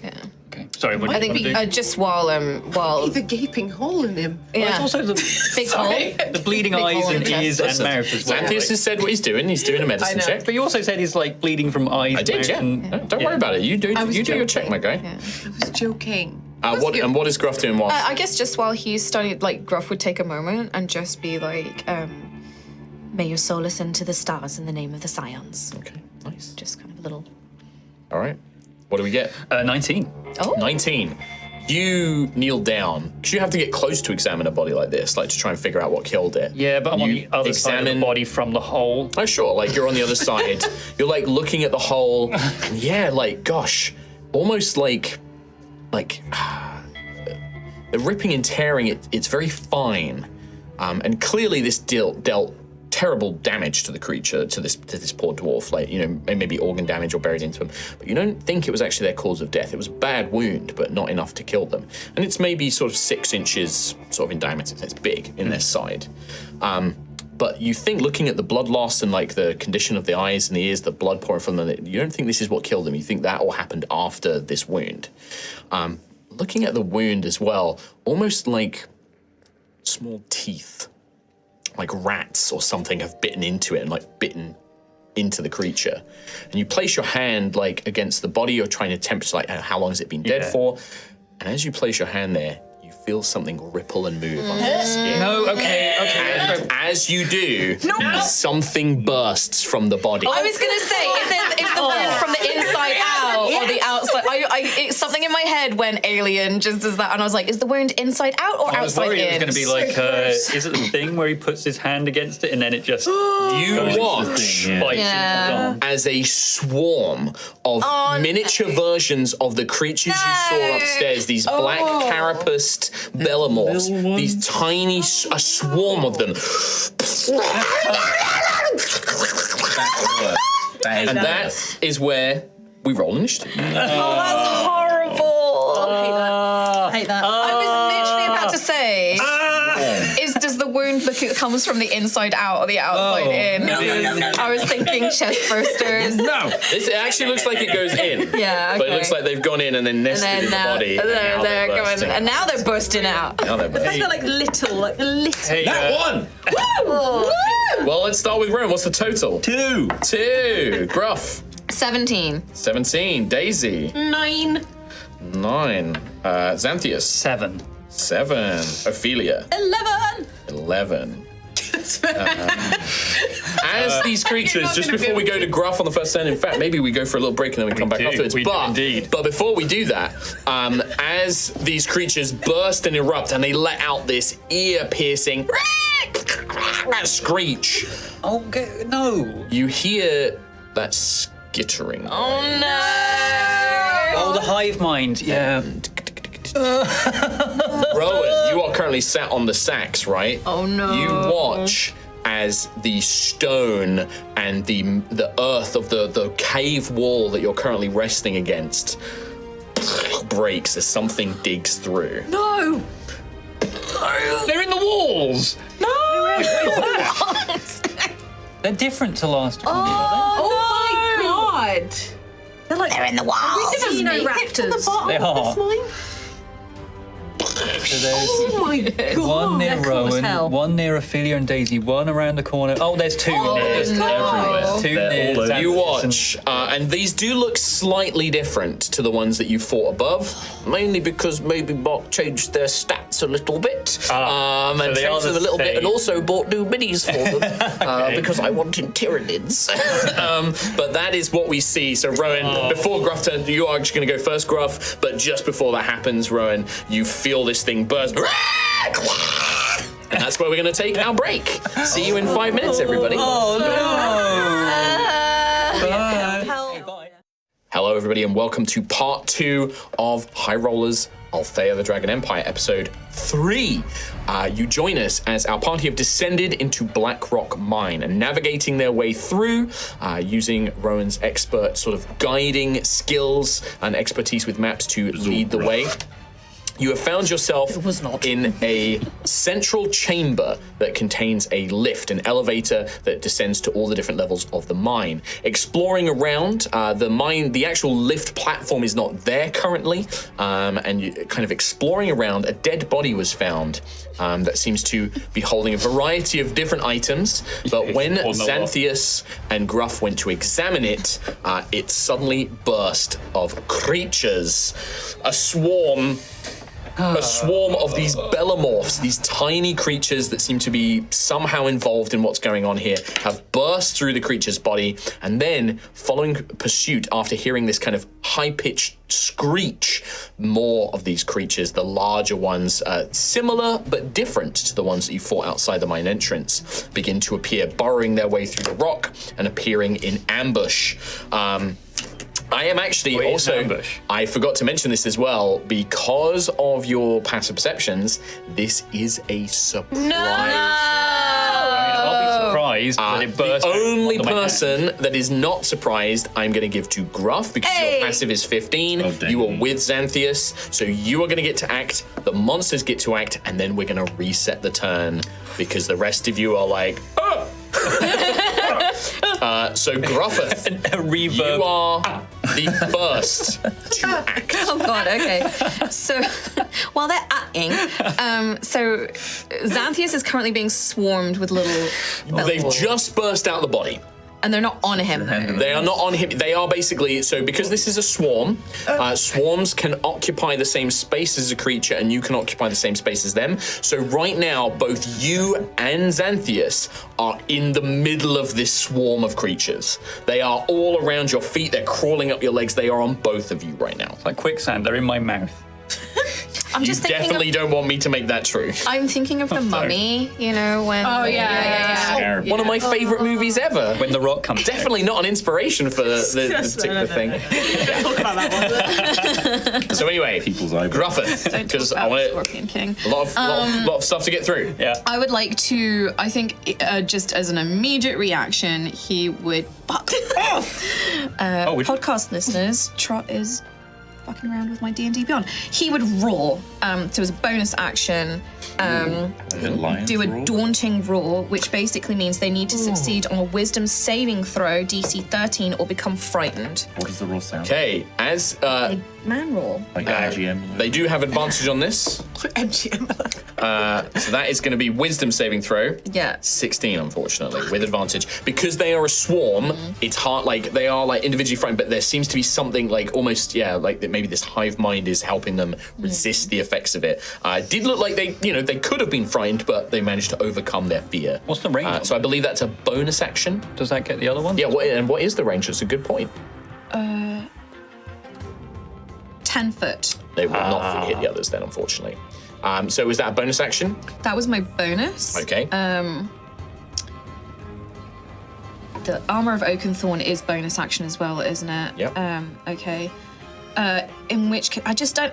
Remember, can I- this might not be the only fight as well, so don't feel like you should burn all your abilities. Can I? We already. Well, problem then, isn't it? I've got no spell. I've got nothing left. I've got some pretty banging cantrips, but like, I've got 2 spell slots. But if I do a produce flame, which can be used to attack as well, would that attack us? Like, given that they're in the same space? No. No. In which case, it's probably not the wisest, but I'm going with my gut instinct. Okay. He wants to try and burn them all, like burn them off, burn them Sure, away. So I would do a produce flame. Sure. I guess again it would probably come from the staff. Like, yeah. Sure. Let me just check one thing on produce flame here. So, cantrip, a flickering flame appears in your hand. The flame remains there for the duration. As you can also attack with the flame, although doing so will end the spell. When you cast a spell or as an action on a later turn, you can hurl the flame at a creature, make a ranged spell attack. So it will be at disadvantage because they are right next to you. Ranged. That's the one thing I wanted to check. I mean, you can still do it. Just will be at disadvantage. Yeah. As you just try and Instinctive thing, right? Yeah. Okay, let's just go with it. Just go with it. Yeah, don't worry about it. Look, Okay, you have disadvantage, no big deal. Spell attack. Just roll high. That And one. that one. Oh, it's a shame. Listen, that was just bad timing, man. Like, I just happened to say it as In you roll. some ways, it was perfect timing because you said just roll high, lol. Roll high, lol. So you Natural watch. 1 and a 15. Yeah, unfortunately, being so close, as they begin to swarm onto you, it just throws your aim off. The flame engulfs the stone next to you. No effect, unfortunately. See ya. Anything else on your turn? That's all I've got. Like, I guess I would try and but because they're swarming us, but You can move. I would be trying to protect Xanthias. Like, Okay. you know, like Yeah, so that they're unfortunately, on the yeah. same space. Yeah. So. Roleplay wise, you're definitely trying to Yeah. tend to him first, but Yeah. unable to really do anything just yet. All right, the Bellamorph Rippers, which is the Why are they called rippers? because they have an action called Rip and Tear, which they're going to do to Xanthias. Yeah. Doom. A 14 to hit you, Xanthias. Yeah. Does hit. Does. Does. Oh. They're at full strength, so this is going to be... Oh, Christ, that's a lot of dice. That's all right. That is going to be 5 points of slashing damage. Okay. Additionally, I need you to make a strength saving throw, please. Oh no. Strength save. Huge. 7. No, 10. 10. So as these things bite and slash into you, one of them has leapt up and is attached and is trying to burrow through. And now you see where that chest? man's into your side. Okay. So it's like burrowing in. It's probably like latched onto around your kidney side area. belly button. And it's Oh no, no. it's snaring there, and it's like latched on. That is their turn. Little things. I like little get in things. there. Yeah, big things I'm alright with. Sorry, I realise Yes. I still have a rune from the previous battle, which I would like to expend to reduce the damage on that. Yeah, sure. So it's 5 damage, right? It was. I reduce it by 2, so 3 damage. Okay, I'm actually going to say, because that rune, the nature of how it works to protect you, Yeah. it actually stops the creature from biting into you. Because the way it deflects off, you're kind of using the runes to project this force away, so it wouldn't be able to, because they're quite small. They're quite small, these creatures. okay. So I'm going to say it actually rebuffs it away, so it's not attached to you then. Oh, good. Thank you very much. That's all right. Love you. That's okay. Meanwhile, okay. I the still rest love you. of you, I know. in actual fact, I'm going to love you, take that's back a okay. slight movement here. Right. Because of the nature of how these things work. Oh my god, I'm being triple Oh, P'd no. by. Oh my god. Oh, that's So yeah, I'm going to take some movement back. So these creatures, seeing Rowan, 2 of them immediately pounce on Rowan. The one that was closest to Gruff and Xanthias, you look over and it looks towards you, and then you almost hear this screech, and then it turns and it follows up, so that at least 3 of them charge towards Rowan. 1 on me, 3 on Rowan. All 3 of them are going to make an attack against Rowan. That is an 11 to hit Rowan on the first one. Yep. 11 hits. Yeah. What? Yep. Oh, dude. I got 11 AC. That is 3 points of piercing damage I have from the first one. well, to be fair. 3. The next one is a 9 to hit. No. And then the last one is a 19 to hit. 4 points of piercing damage. As they rush up towards you, these kind of scything talons like picks digging into you, trying to get to you. Looks like this is what they use to dig through the stone. Oh, yeah. And then We're playing pain now? Xanthias, Not roleplay. 22 to hit you. Yeah. 1 point of piercing damage. Just kind of straight alongside. Ow! Wow. stop. Yeah, they stop. So that is the surprise round. Yeah. Everybody's initiative now kicks in. Gruff, we go back to Garbo. Okay, so being actually inspired by Xanthias and his protective rune would activate the armor of Oak and Thorn. So that kind of hardening, like Oak and Thorn. Watch this, wood and plant matter kind of grow over you and form into this knight-like armor.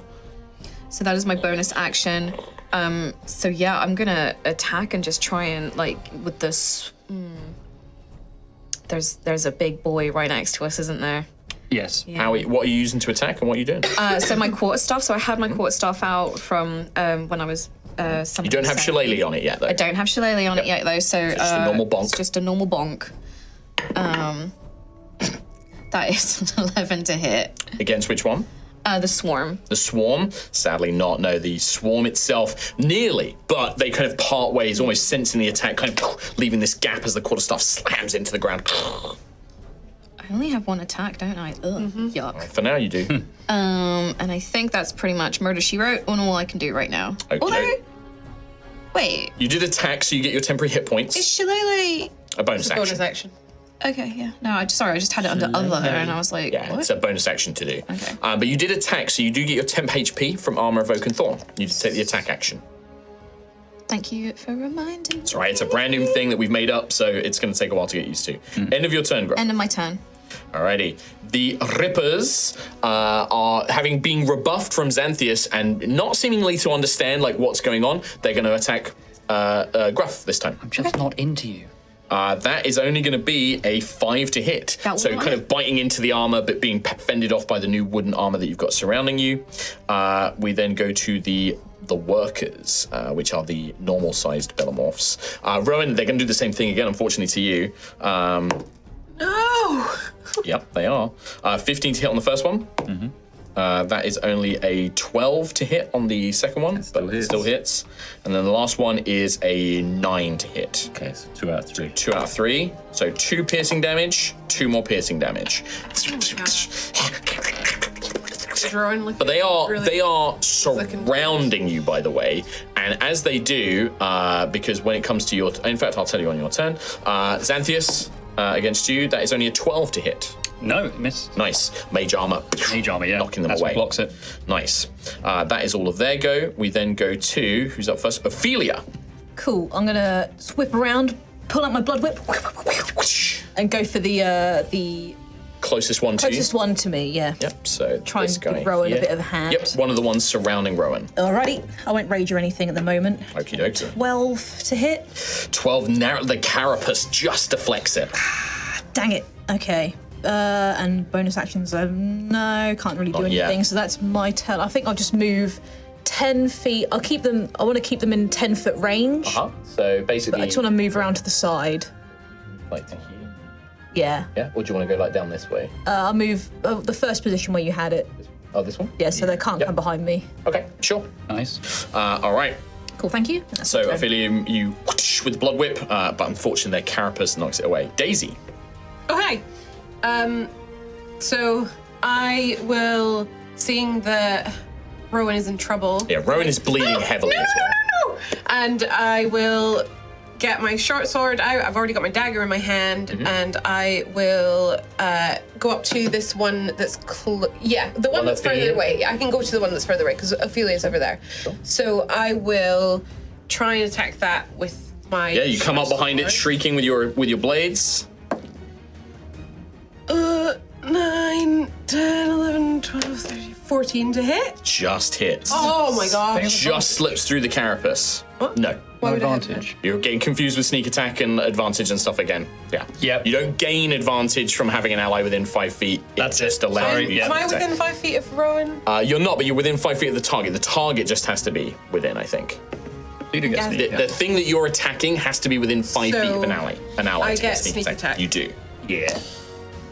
6 damage. 6 points of damage. I'm going to mark that one as C. Unfortunately, still barely alive, but it is bloody. You can see this thick kind of green blood begins to bleed out of it. And as it does, there is a kind of slight sizzling, but not quite as powerful acid. But it does kind of sizzle, as it hits the thing. Doesn't melt the stone though.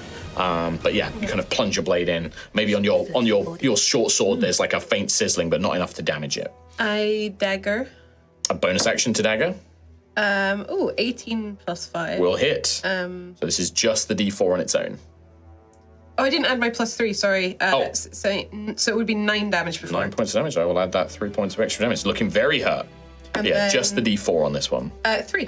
3 points of damage. With that last bit from the blade, as you plunge the sword in and then bring the dagger down, almost hearing Nim in your head, like, yes, now to the side, under its carapace, you kind of hearing this, like, help on to think. Okay. This creature. That noise just kept going. Very dramatic, these creatures. Daisy's just getting like, paid it's for pure, when that. she's fighting with the sword and the dagger, it's not like finesse, it's like, Just- okay, I'm doing it, it's happening. Like, it's not As you do, the blades stab in, and you see all the Icarus blood kind of fly over the way. There is this, as it dies, there is almost this kind of like, not cloud of poison or mist, but something kind of gets released, like an invisible gas or something. The other 2 Bellamorphs nearby look towards you. Immediately switch from Rowan to Daisy, as like it's almost like some sort of pheromone or something. As you feel it kind of coating yourself from the one that you killed. You have 1 stack of pheromones. Okay. All right. Is that the end of your turn, Daisy? Yeah, that's all I can do. Xanthius. Okay, so I'd like to try and get away from these things in order to be able to do something. Well, but that would require you to be disengaging. It would be, which is an action. However, Oh, that's rouge. yeah, true. Rouge. I'm guessing both of these things. Even the swarm has opportunity attack, right? Maybe Yeah, I want to try and just book it. move back away from these things because the only cantrips I have are ranged. So you want to provoke the opportunity attack? I do, yes. So I will say that you can do 5, and then you're out, and then where would you want to go from there? And I'll make my in a minute. I mean, this I way? know that the other light, and I Yep. can guess You I can can see- I can you can see this Rowan, fight, yeah, right? yeah, I almost want to absolutely. sort of slowly move towards that direction, but not like so far away from Gruff that. No, I mean you can You're still within range of Yeah. 30 feet. Okay. I will make my 2 opportunity attacks. Please do. 9 on the first one, Miss. and 19 on the next one. Miss. And that is from the swarm, which the swarm is Yeah. a bit meaner. That is going to be 2, 4. Only 4 points of piercing damage, but I do need you to make that strength saving throw again. Well, I will be. coming No, with wait. it. Sorry, I haven't actually conjured. I would have conjured this thing, but I didn't this turn. So I'll do it. I'll take it. Strength. That is a 10 again. A 10. Unfortunately, the same thing happens. One of these things, this time actually finding purchase as it bites onto your leg this time, like onto the chunk of your thigh, and it latches on there. So that's 1 from the swarm. The swarm is still. The swarm is still there. Yeah, the swarm is still there. And It's like an effect of when they attack, one of them sort of like latches onto you. Yeah. Well, bonus action. I want to use a sorcery point to charge 2 runes. Yes. Watch as these. It doesn't illuminate just yet. They sort of glow, I guess, almost as much as Roland's does. Yep. arms. And I will firebolt. Which one? The swarm or swarm. the? Okay. Although, do I want to? No, yes, swarm. Okay. So Fireball. I need to do a attack. See if you 23. That will hit. Um, Would you like to add something to this? The next roll. What is this? Temptress. He's using his devil voice. how? No, I don't actually. Okay. I don't. Not this time. So it's just 1d10 of damage. You feel it building up. It's 10. Oh, I will. Just it's not. There's a lot of them. I've got 1 attached to me. I've not got the best health, and I felt what it does to me. Okay. So I don't want to incur that wrath. That is a 5 fire damage. 5 fire damage. Fire damage seemingly having a big effect here as it burns several of these things away. They are vulnerable to fire damage, meaning they take double damage. 10 damage. 10 points of damage. The flame kind of incinerates a bunch of them, burning them Damn away. natural one. No, right? But yeah, you watch as Still alive. Still alive. Okay. Badly wounded, but not quite under half health, not bloodied yet, but hurt. Bloodied. All right, anything else on your turn, Xanthias? That's everything. Movement done. bonus. Yeah. Rowan, now, until Daisy had killed that one, you were going to suffer from something called being overwhelmed. If you have 3 or more of these things around you, your speed becomes 0 and you take damage at the start of your turn because they're basically pinning you in. But Daisy, just appearing from the shadows, plunging the blades in, dragging one down, frees you up, and the other 2 immediately focus on her, and it's now your turn. All right. I'm in danger now. Well, But Rowan is safe. Going to equip my longsword in preparation. Draw that. It's a free action to draw it. I will point it at the closest Bellamorph, cast Vicious Mockery. Okay. Your manners aren't good. Oh, sad. You tell him, Rowan. Wisdom 13, please. Wisdom saving throw 13. These are high-minded, so they have advantage. Still a fail. 7. That's 3 points of psychic damage. 3 points of psychic damage. It's such a You just funny watch this spell. creature kind of like turn its head and then look at you, but there's no understanding of what's happened. It's just like And then I'm going to look at Altheya and say, I believe in you. You can do this. Please help. I'm scared. And this is Bardic Inspiration. Bardic Inspiration D6. Okay, nice. Thank You want to you. give one to Risa so she knows that she's got the Bardic Inspo. This is it. what is it on? What is this Bardic Inspiration? Because it's different. For... It's no, so it's attack rolls and ability checks, I believe. Ability, attack, and saving. And saving Nice. throws. Very Awesome. cool. I could also do magical inspiration, so if you were to heal yourself or cast a healing spell, you could add that bonus to yourself. Wow, legs. that's pretty good. Yeah, and then depending on the type, if you have a bard subclass, sometimes that changes what you Yeah, get as that's Bardic what I was Inspiration. wondering. But yeah, great stuff. So you can add it to attack rolls, ability checks, and save throws. Great stuff. Rowan, full turn. Would you like to try and, I mean, you're penned in, they're going to get You're opportunity higher in attacks. the initiative than Daisy, right? Yes. Ophelia goes before Daisy. Makes sense. All right. End of turn. Yeah, I'm not going to move because they'll They'll get get opportunity attacks. Chomp. Gruff. Oh, my apologies. Top of a brand new round. This fighting, as it's going on, Oh no. one more of these things. Oh, son of a! Yeah. We're level 2, Mark. Better get out of this room then. Percival, run! Gruff. Save yourself. I'm just waiting for us to turn around. He's like ripping one of these things in half. Oh, don't. Oh. I'll cast Shillelagh on my staff. Bonus action. Right. You see the staff illuminate with green magic. And I think I'll go for the Ripper because swarm. it's behind, it's lurking, it's just Sure. it's horrible. So 15, 16, 17, 20 to hit. 20 will hit, and this will count as magical damage because it's shillelagh, so it seems to cleave through these things, even though it's a swarm, almost like pulses of magic, like fending them off. 7 points of damage. 7 points of damage. My dearest apologies. I forgot something about these rippers.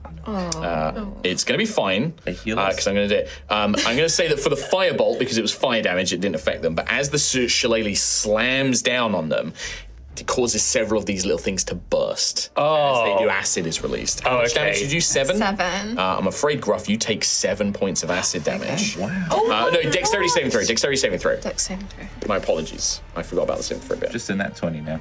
Yeah, just Now, technically, I could have out done that 20. when Tom dealt the fire damage to him, but I forgot.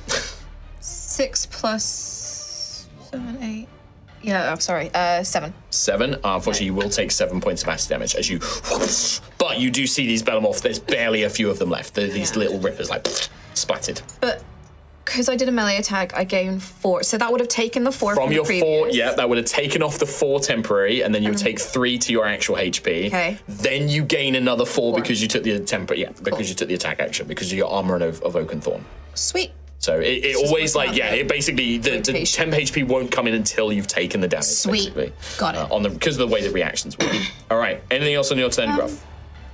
Yes. No. That's it. Me. Bye. Okie dokie. Goodbye.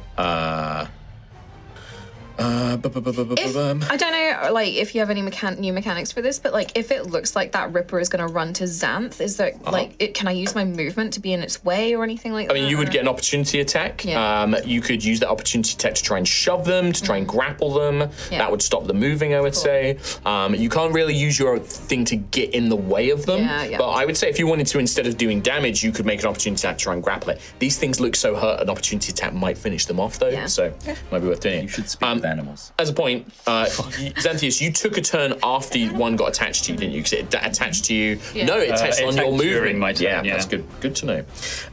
The little rippers are just going to turn on you, Gruff. Like they are just going to focus on you. Yep. Ripper. That is going to be an 11 to hit.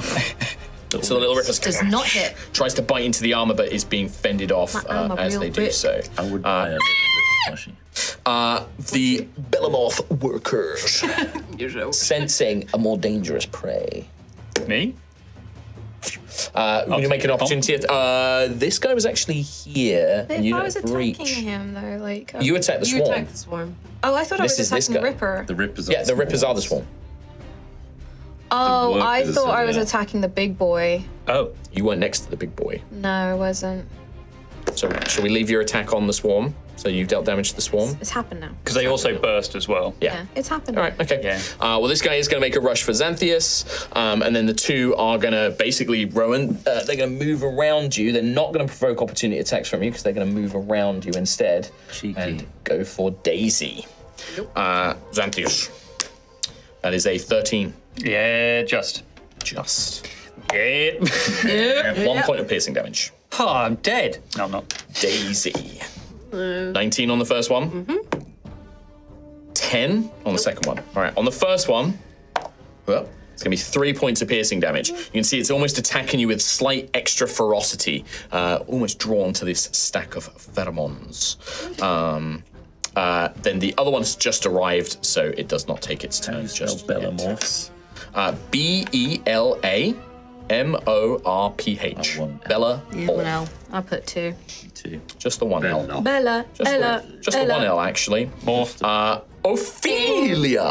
Morph. Bella Rosa. Ophelia is going, sensing the belief that Rowan has in her, she's going to rage. Heartbeat red light, dun, dun, dun, dun, pulsing, because I'm edgy as hell. At least you As hell. admit that. Yeah. I will admit it. All right, so advantage, because I'm going to reckless. You're going to reckless. with the d6. Blah. She's going in. 19 plus 4, 23. 23 will hit. Sweet. So, one of these has been slightly wounded by the vicious mockery. Yep. A, and then we have B, which is unharmed. Which one would you like to attack? I'll go for A, because my attack's only All a right. d4. Okay. Kadoosh! Get your rage damage bonus, though. 1. That's real weird. 5, and then rage bonus is at plus 2. Mm-hmm. So 5, 7 total. So I think so. Did you roll a 1 on the die? I did. And then you get 2 from your modifier, right? From your dex, and then the rage bonus would be the extra 2, so it would just be the plus 4. Okay. That's already factored in, I think. Yeah. Cool. Alrighty. So 5 points of damage. 5 damage. 5 damage as the blood whip whoosh, cracks along this thing. You see it like heavily wounded now, like. All right. That's my turn. Yep, okie dokie. Anything, yeah, so bonus action, you've kept within 10 feet. You would just need to step, because this thing is technically here, you would just need to step 5 feet forward, if that's all right. Yep. All good. Just keep you in range. We then go to Daisy. I'm gonna do the same thing again. Yeah, absolutely. Short sword. Do you want to go for the injured one or the uninjured That's a one? natural one, so it doesn't matter. Bonus action, offhand attack. Yep. Go for the injured one. It's still Try to finish it off. That was a 19. Hits. And do I still get sneak attack? So you do, in fact, so you don't add your modifier, it would just be a d4, but you do get sneak attack because it's only once per turn, and you missed on the first attack, so you would still get your sneak attack. Oh, yeah. So it's d4 plus d6. 4. 4 points. If it's the injured one you're going for, that is Sure. enough. You watch as Double kill, yo. double kill. As it does, the same thing happens, that kind of invisible gas. You see the last remaining Bellamorph almost like frothing, like spit at its mouth, looking desperately at Daisy as you gain another stack of pheromones, please. Not Daisy. to You're at make 2. things worse for Daisy, but what about the Bellamorph next to me? It certainly is looking at her, but it seems almost focused as you're kind of in its way right now. Shut your little mouth. Don't worry, Katie. Xanthius, your turn. At the start of your turn, you feel that thing Okay, fair enough. beginning to burrow deeper in. Okay, no, that's fine. I'll take that one off your hands. What would I do to rip this thing out of my leg? Is it an action? It would be an action to remove it, yes. Oh God. Action to remove it. Because you basically have to like pull this thing. I mean, worth it. That's really Kind of have to, right? You want to turn into a little Bellamorph, do you? Can I? Do you want to turn I into saw what happened to that guy? dude. Yeah, Little it's just. Bellamorph I incubator. also Can I use my torch? Oh, that's nasty. You're going to cauterize. But it's in. It's the same thing. It would still be an action. Right. If you want to do that as the flavor of you getting rid of it, absolutely. Because if it's like a strength check, No, I don't have the strength. I just said it's an action. Yeah. I'm not. You don't know. For flavor, if you want to be like torch, absolutely. Get out! I don't think I could pull it out. And I've felt pain before, so I'll torch my leg. All right, you don't need to roll. So with the torch, using your action, as soon as you get the flame near it, you hear the creature, and it burns away. And you being a gold dragonborn, the fire doesn't affect you as badly, so you don't take any damage. You use your action. You are no longer. The creature is no longer attached to you. Pretty badass. Yuck. You still have a move and a bonus action. So I don't have much I can do with a bonus action, but I'm going to stay here. Okay. After searing my leg, I'm going to lock eyes with this thing. Sure. You're next. You're next. All right, Rowan. I'm going to just use my longsword and attack. Sure, okay. The remaining worker here. Don't forget, Ophelia, you can just yell at Percival if you do want him to do anything. He is literally just stood there because that was the last thing you told him to do. Yeah, I'm So keeping I him got safe. -1. -1 to yes, because you're exhaustion. So on top of any other bonuses you have. 13. 13 to hit will just barely miss, unfortunately. Their carapace just kind of the sword glancing over am, it. like, holding the wounds tiredness and stuff. kind of, like sapping away your strength. I will not use a bonus action, so I'll just remain where I am. Alrighty. That's me. Nice quick turns. We go back up to the top of the round. I do hate to tell you this, but Oh God, we I just need to get. I actually just want to go. We need to Get to the lift. Yeah. Gruff. I think Gruff. Swarm looks very, very bad. It's like barely a few of them left. Yeah, but there's a big boy on. There is a big boy on Zan, yeah. And I'm torn between that, the sensible option, and seeing Xanth being meek and firm and vulnerable. I mean, you have also seen me deflecting attacks with magic. Yeah. To be fair. I think I'll stick with the swarm and I'll work on them. Sure. So another attack with Shillelagh. Shillelagh. Shillelagh. Shillelagh.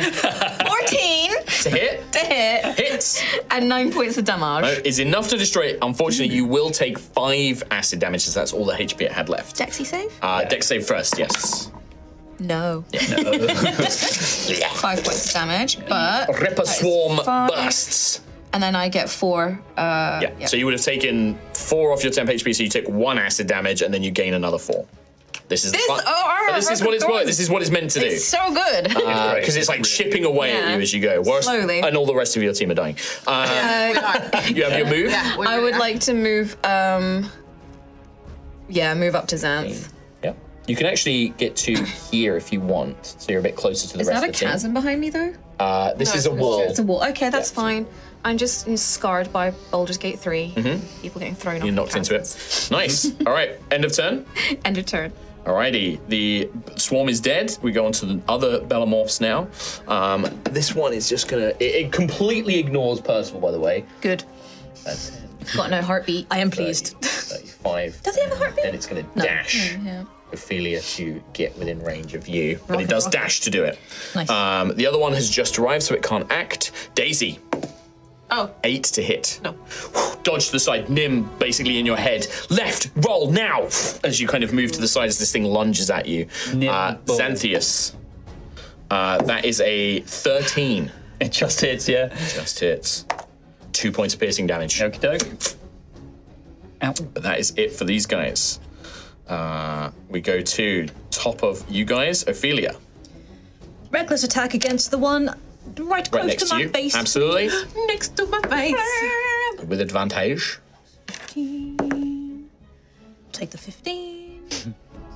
19 to hit. 19 will hit. Plus 2. Yeah, plus 4 5, basically. 6, 7, 8. 8 damage. 8 damage. Whoosh. The blood whip cracking out nearly wipes this thing out in one blow, but just leaves it reeling enough to still be standing. Nice. But heavily injured. Alrighty. Anything else on your turn, Ophelia? That is my turn, thank we you. go to Daisy, then it's Xanthias up next. Finally Rowan at the end of the turn. Get to the lift! Leave! Sure. They keep coming! All right. Stab. Yes, stab. Stab, Because stab. I don't think I'm going to be strong enough to operate it. Sure. 15 to 15 hit. will hit. Just, well, yeah. Just beats it. Sneak attack. This is the Oh, 11 damage. wipes it out in one blow. Triple kill. 12, 13, 14 damage technically, actually. Because I've...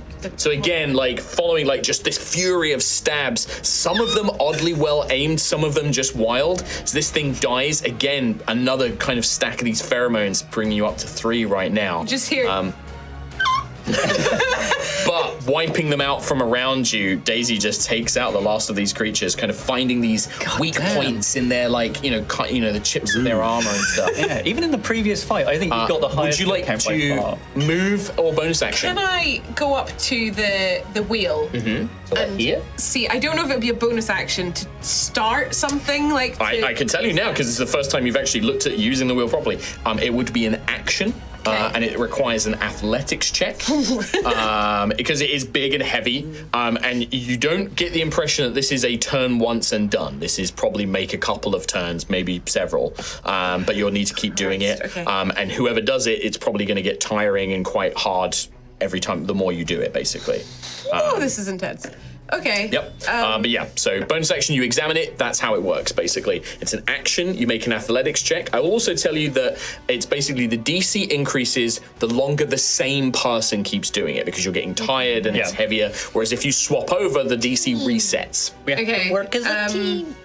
Well, I can't do anything else on my. There's no point in hiding. They know sure. I'm here, so I'll leave it. Yeah, these things seem to know very precisely where you are. Alrighty, in that case, we then go to Xanthias. I need to get away from these damn things. I guess it's just disadvantage. Well, it's Just disadvantage, man. They have quite high You AC. roll high enough on 2 dice. Yeah, there's no shove Not a mechanic. natural one on There is, Shove but is it's an action right? to Yeah. do. Yeah, it's an action to do. You could always hold your turn and go after Gruff. Gruff might be able to like free you Yeah, up. I think I would hold a firebolt, which I suppose would be concentration. It will. Yep. And yeah, I'd be like trying to coordinate with Gruff, try to get this thing away from me so I can hit it.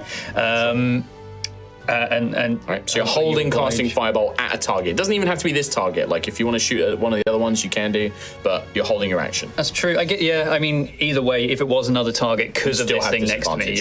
yeah. Yep. So All right. this target Held action. held action, firebolt. All right. In that case, we go to Rowan.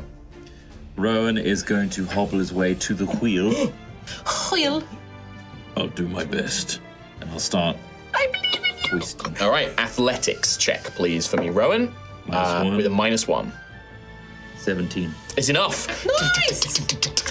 And you begin to hear it move. Entire thing comes up. You see something at the bottom. You see the ropes beginning to turn as this thing is beginning to rise. All right, but that is your action. Any bonus actions? No. All right. Miss my Go to the top of the round. Gruff. There's 2 things I'd like to do. The first thing I'm going to do is attack. 15 plus 5, 20 to hit. Hits. 8! Wow! 8, 9, 10, 11. Man. 11 points of damage Nice. on the Bellamorph. I believe this one's been injured previously. I think so. Yeah. He had a little tickle, yeah. Yeah, I think he has. You watch as this creature Nice. crumbles. You gain a Fireball. stack of pheromones. Pheromones. But you also then get your 10 HP. It doesn't stack, unfortunately, your 10 HP, so it just sits at 4 still. Does it go? Would it go off on another creature? Yeah, I would allow you to. I'd allow you to make a fireball at another creature. I you can't see? see that one. You can't see that one, but you can see the one fighting that one. Ophelia. Yeah, That one is now out of my range, so Yep. yeah, I'll go for the one. fighting Ophelia. It does go through the entire crowd. That's but, fine. Don't dodge. Yeah. Mark it. Boom. Natural 20. Oh, yeah, buddy. So I'm not going to use my thing, but it is, D10 of damage. Keep in mind that, these aren't vulnerable to fire damage, by the way, the normal ones, just So, the normal ones. 10 maxed, and then a 7. So 17 damage on that Holy one. crap. There's firebolt streaks, so Ophelia, you're fighting this thing in a rage, and then this blast of fire just engulfs it. I see Incinerates. Gruff destroy this thing, like, that works! As you send a fireball over in this your left. direction, Daisy hits the deck Yeah.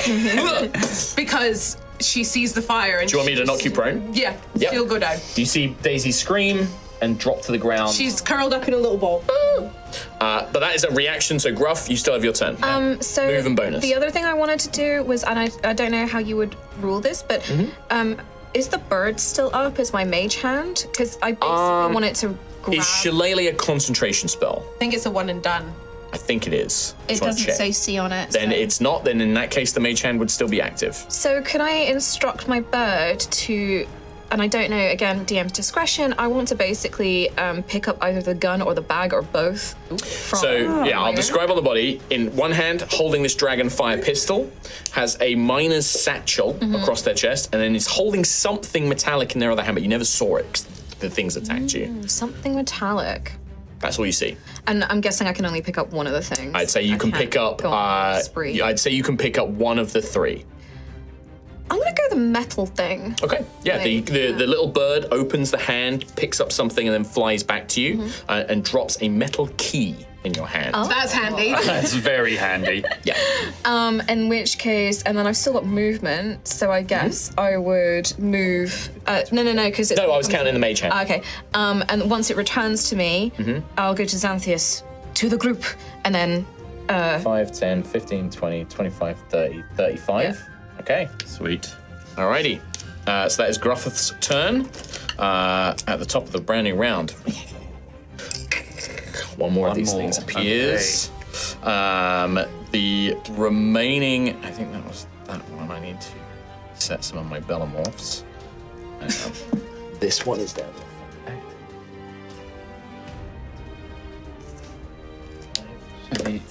Oh, he's dashing. Okay. He's a dashy boy. Yeah, they're gonna Not in dash. range of Ophelia. Not That's just yet. good. Not just yet. But it's going to dash its way over. This one, just give some HP so I can track it. We then go to Ophelia. I would first of all like to call Percival to start making his way towards me, probably round the back. 13. Can he dash? He can dash. 5, Thank you. 10, 13. Perfect. A shambling monk's robe figure just Percival to me. does draw the short sword, sensing his mistress is in danger, draws a little short sword out. As always, Percival. Perfect as always. Do you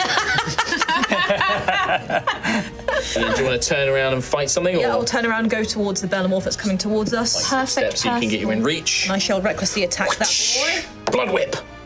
14. 18 to hit. 18 hits. Well, 2, 4, 5, so 6 damage. 6 points of damage, enough to interesting. bloody the creature. you did have advantage, though, so you could have got a 20. I rolled 2 dice. Oh, you rolled 2, did you? Yeah. Yep. Okay. Bloodies it. You watch as it rips a piece of the carapace, leaving this kind of Icarus acidic blood on the ground. If you come closer, you oaf. Nice comeback. Screeches in your face. Okay, you win. Come through. Anything else? I'm good. All right, Daisy. Can I? Tom's choking on a drink right now. Oh God.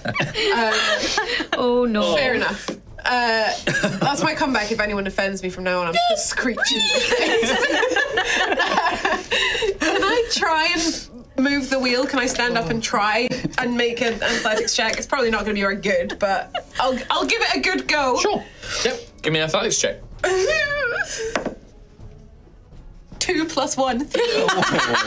You're like Rowan's doing it. You're just like tugging on it, and it's doing nothing. I imagine she's on her. She's kneeling. She's on her knees, just trying to like pull the wheel down as she's been cowering on the floor. And it's lifting you up a little Just doing bit. nothing. It's Yeah, probably it pulls you up lifting to me stand up. Yeah. Anything else on your turn, Daisy? That's your action.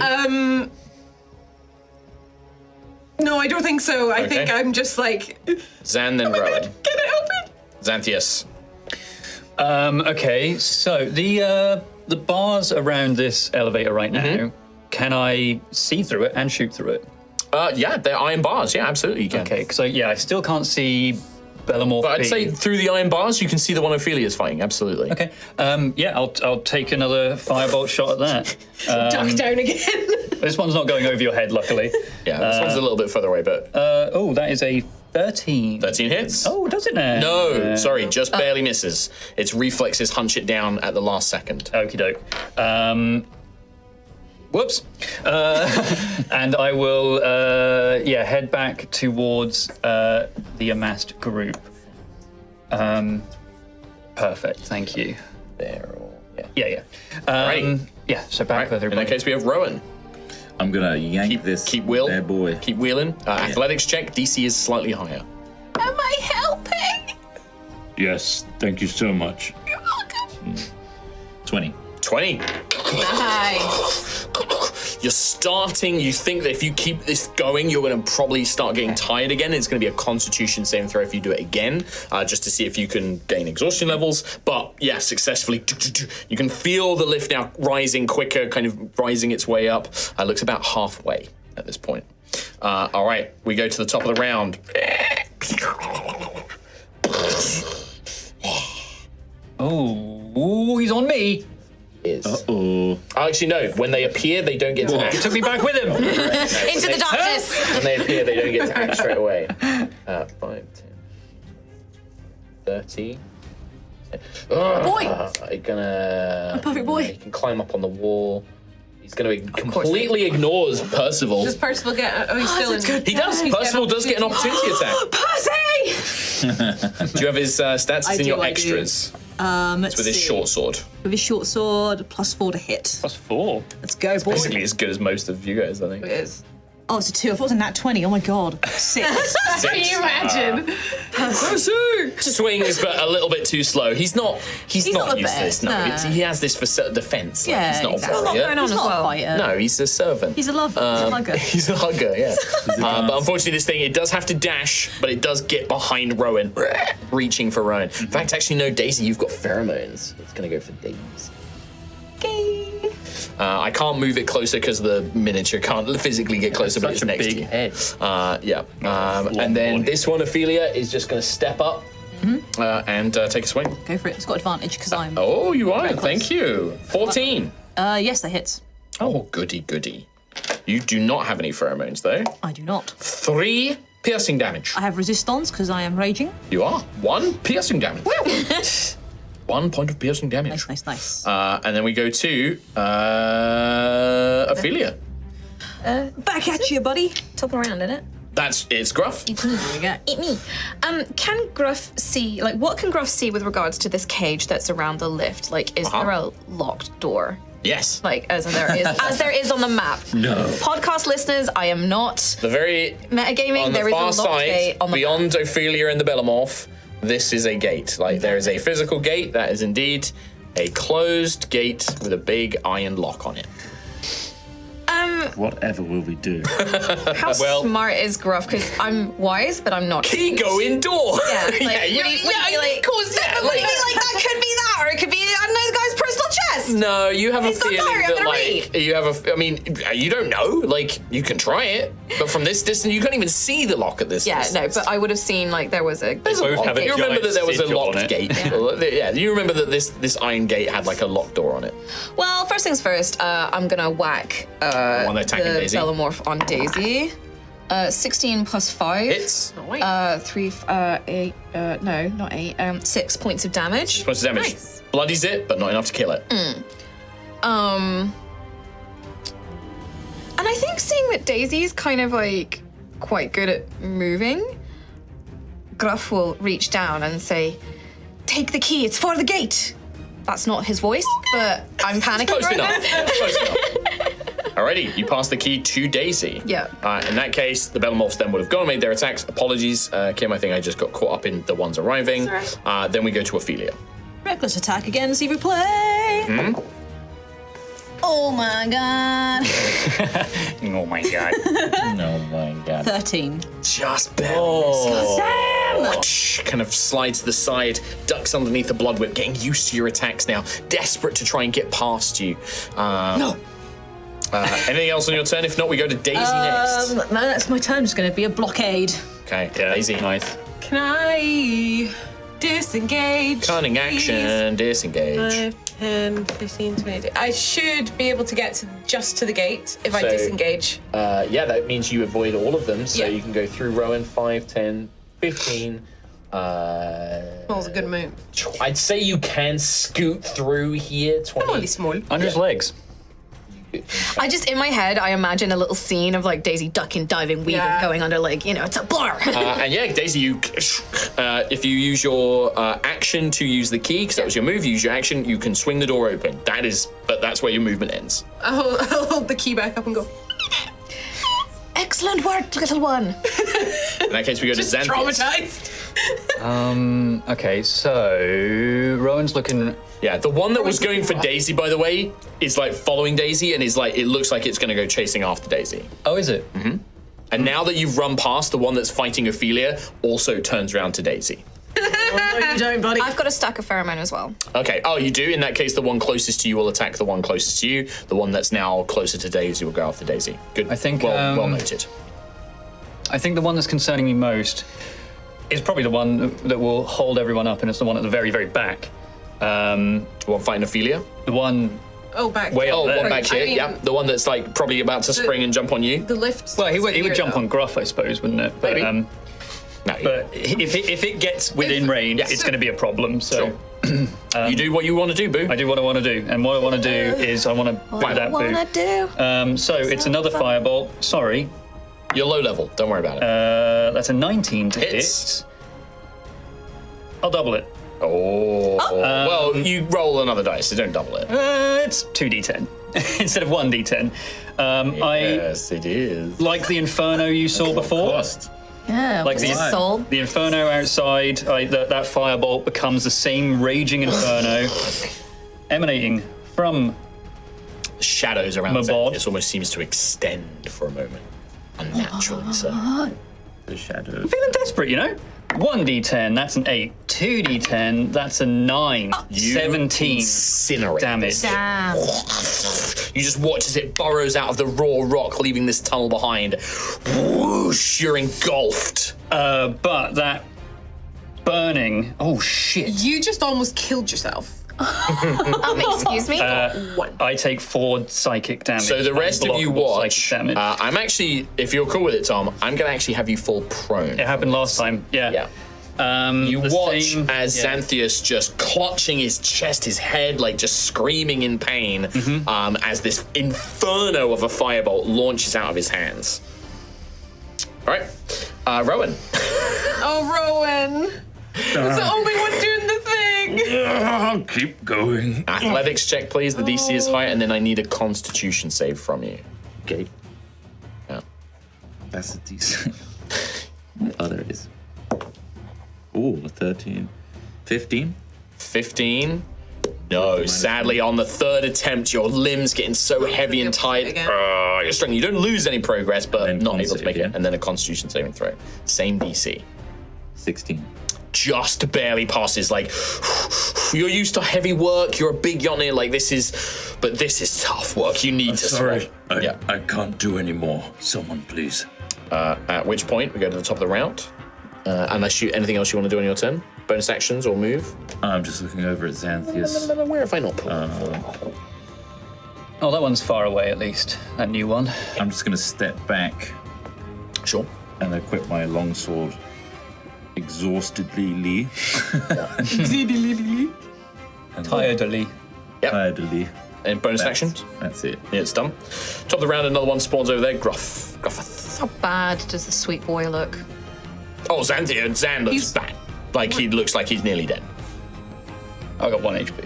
Yeah, he's bloody, but he's also like clutching his chest and his head. Like, the flames almost haven't gone out in his hands. Like, the flames are like still around his hands, almost like he's burning. Light from my chest too. Okay, so immediately Gruff, because this is his little ward, would turn and reach down, almost like desperately just grabbing for you, and as his big paw like slams down on your chest, a wave of magic goes into you. If you are reaching for my chest, I'm going to grab your hand to stop it from getting close. Still touching. If it's still touching, but you are not touching my chest. Okay.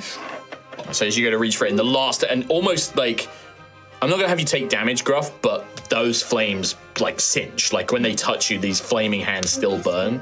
Huh? My whiskers. Yeah. It's your paws, right? Because as you touch him, as he screeches for you. But yeah, you just see this almost mad look in Xanthus' eyes. He like There's like a snarling, like, get away from me kind of deal.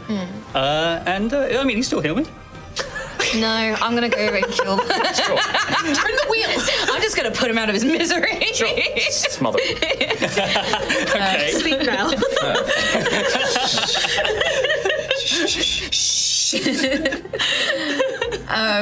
Sleep now. I mean, all of this happens in seconds, right? And as you grab my paw, the magic will still go through you, and you heal for 6 points. 6. Accept the Did healing. you add your wisdom modifier? So it was 1d8 plus 3. Yeah. Did you roll a 3? I rolled a 3. Oh, it looked like a 6 from my angle. Hey, 6 is 6. 6 HP. Yeah. You heal this healing magic flow into you. You hadn't lost your temporary hit points, had you? No. From before. Yeah. So you would have gained them again, but Yeah. you've got I still got +4. All right, so that's your action. Can I pull him up? Like, Yeah. no, it's not, yeah. No, I don't think That's half the move. That's half his movement on his turn. That's okay. But I will firmly, like, plant myself between him and the Bellamorph that's Okay. mid us. Sure. Alrighty. Just filing that away for later. Okay, so that one's just appeared. Just registered Gruff, it is going to turn on you with a pheromone scent. It's the first one. 20, baby. Bring it on. Luckily, it's not a lot of damage. It's 4, 5, 6 piercing damage. more damage. The whole group. It goes for your neck. Sweet name. What are you? Ophelia, you're going to get an attack of opportunity. Can I do it recklessly? You, no, I don't believe you can. Okie dokie, fair dues. I'll check that though. 18. 18 still hits. Hell yeah. Kill this thing dead. With a whopping 3 for 5 damage. Is just barely enough. my God. The whip lashes round. You yank it back just as its talons are reaching for Daisy. Killed one. Around its neck, and just rips through it. Yes. Daisy's standing with the key there. Thank you. I got you. So reckless is first attack. Yeah. Yeah. Not every. It's any Reckless attack is in on your your turn, turn. in your turn. Yeah. And do I get pheromone? You would, yeah. So as you die, this thing, as you kind of like reach out, it kind of looks at you, and this last desperate thing, it seems to coat you in this invisible kind of, gas. It does squit at you. Stop. No, this is not a word that is entering our lexicon. Ophelia, your turn. That was your reaction. Oh, damn. Yeah. Okay. That was on its turn. It went for Daisy, and you got a free attack. I will turn around and I will go and attack the Bellamorph attacking Gruff. Yep. You need to just move. We're doing it. There's things to kill, Kate. Yeah, we're getting munched. We're getting munched while this is It's all right. They happening. definitely won't keep spawning monsters. No, yeah, go for it. One. Like, if we're killing, like, Reckless. I know. 19, 20, 20, 23. Hits. Just double checking, yes, 3. Cool. Okie dokie. This one is badly injured as well. Murder it. 4, 5, 6, 7, 8. Enough. You watch 2 stacks of pheromones now on Ophelia as again, kind of stepping up behind you, Rowan, you watch as this red whip of dripping blood whips past you and just takes this thing's head off, Hell basically. yeah. So is it like, because you whipped that way for the first one, like the return whip goes the other way? Very Castlevania. I love it. Yeah. I love Ophelia. So that is your little bit of movement action. Any bonus actions or I'd actions? like to call Percival to get closer to us. Yep. Please, s'il vous plaît. And then I'll get closer to the wheel and get ready to start turning that lad Okay, so at my move up next to the turn. wheel. Yep. Percival will come. Would you like Percival to help you? Oh, yes, please. He'll give you the help action. Nice. Brilliant. So you have advantage on that check when you come to make it. Awesome. In that case, we go to Daisy.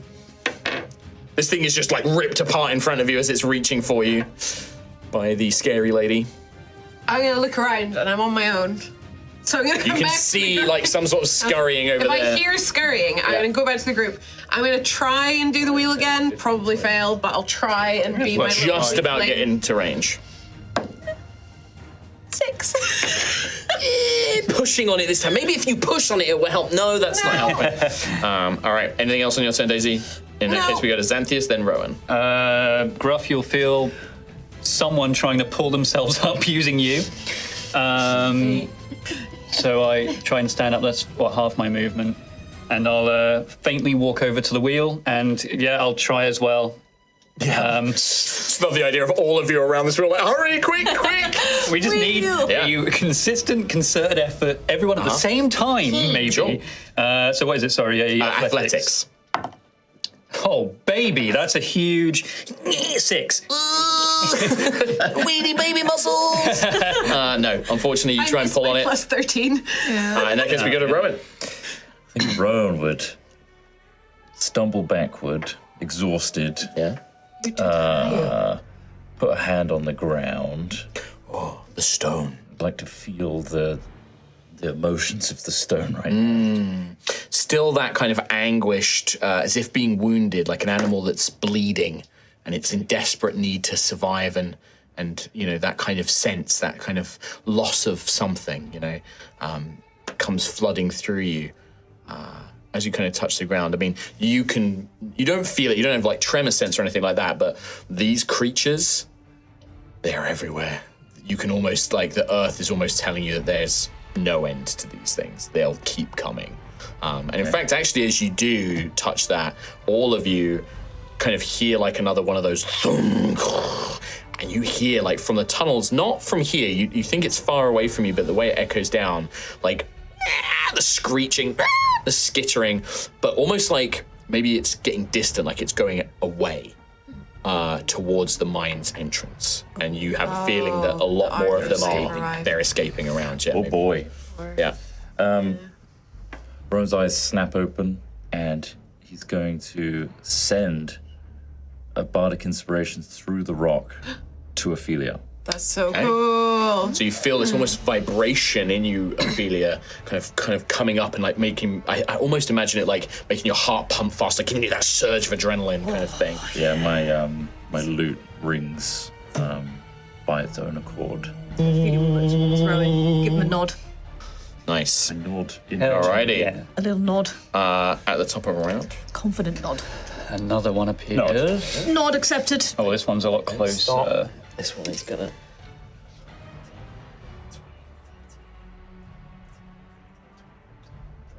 Ooh, that's near the door. Yep, but they're coming. Then we go to Gruff. I'm gonna have a go in a wheel. Have a go on a wheel. But before I turn to the wheel, I'm gonna turn to Xanthias and go, "We will speak of this later." I'm trying that wheel. As I pass by you on the wheel. Nope. Like maybe I reach around you, like, and then like just shove you off the wheel. Athletics check. Reach around and then threaten me. Yeah. Don't threaten me with. That's a 5. Maybe maybe you're distracted by Xanthias.Maybe it's all of you crowding around. This is a 2-minute, like, you're kind of getting in each other's way. Unfortunately, unable to make any progress on the wheel. Can I, Yes. after having a pathetic go, can I keep moving and like move past them towards like where this the Bellamorph is coming towards the entrance? 35 feet of movement, right? Yeah. Yeah, you can get to here. Nice. Facing this thing down. We then go to Ophelia. I would like to spin the wheel. All right, you have advantage as Percival is helping you. And bardic inspiration. And a bardic inspiration as well. Let's see, 12, 14 plus athletics. Yeah. 18. 18. Yeah, and you get the wheel moving again. Like, there's a quarter of the way left to go. One more successful check will reach this thing to the top. And this was your first time, so no constitution saving throw as well. Nice. Alrighty. Get into the top now. Daisy. MP. One more go. One more try. Sure. You can get the wheel. I could try. Oh my god. It's an unnatural 20. Pushing and pushing and pushing. I think like the idea that like your little feet are like skidding behind you and you can't get purchase, and you just feel this like hatless skeletal hand on your back as Percival gives you leverage, and that's enough where you're like, She does it so fast so that she can get away from the skeleton that's touching her. as the platform. There it is. Oh. It's emerged out of the darkness. How does it go down again? There is a lever on the inside. There is a lever on the inside. So Daisy, you have your full movement. Hey, coming back, baby. go into the lift. I think I have. 5, 10, 15, 20, 25, 30. You can just get on the inside. Okay. You could bonus action dash because you have cunning action. so I Do can you want to dash get like? and get further in so I don't block the door for people. Yeah, sure. Do you want to be next to the lever? Sure. It's like in the middle here, basically. Sure. Sure. All right. So Daisy rushes inside. Xanthius. I would like to. Yeah, I'll move around next to Gruff. 30. Did you hear? And I will firebolt the one that Alrighty. is heading towards the door. Okay. This one is. Yep, just another attack No roll. spicy one. No spice. Ooh, good roll though. Is spicy.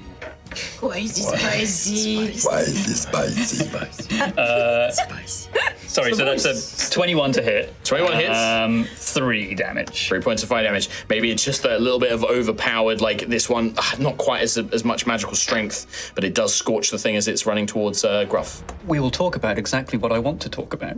And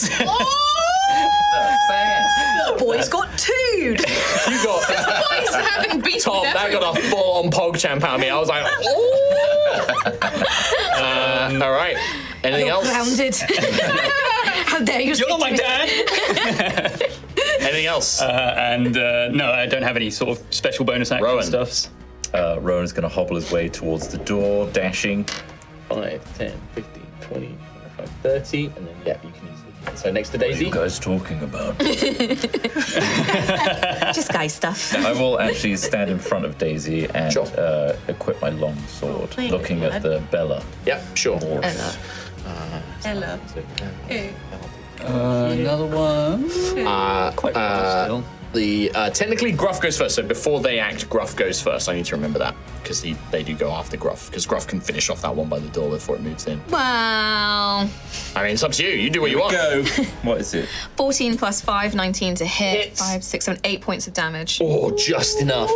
Yeah. And it's because of the firebolt as well. Yeah, Like, yeah. But you get squitted on. How much damage I had. Hate you so much. You do get another stack of pheromones, quite rightly. Pheromones, yep. Rowan shouts, "Great job, Gruff."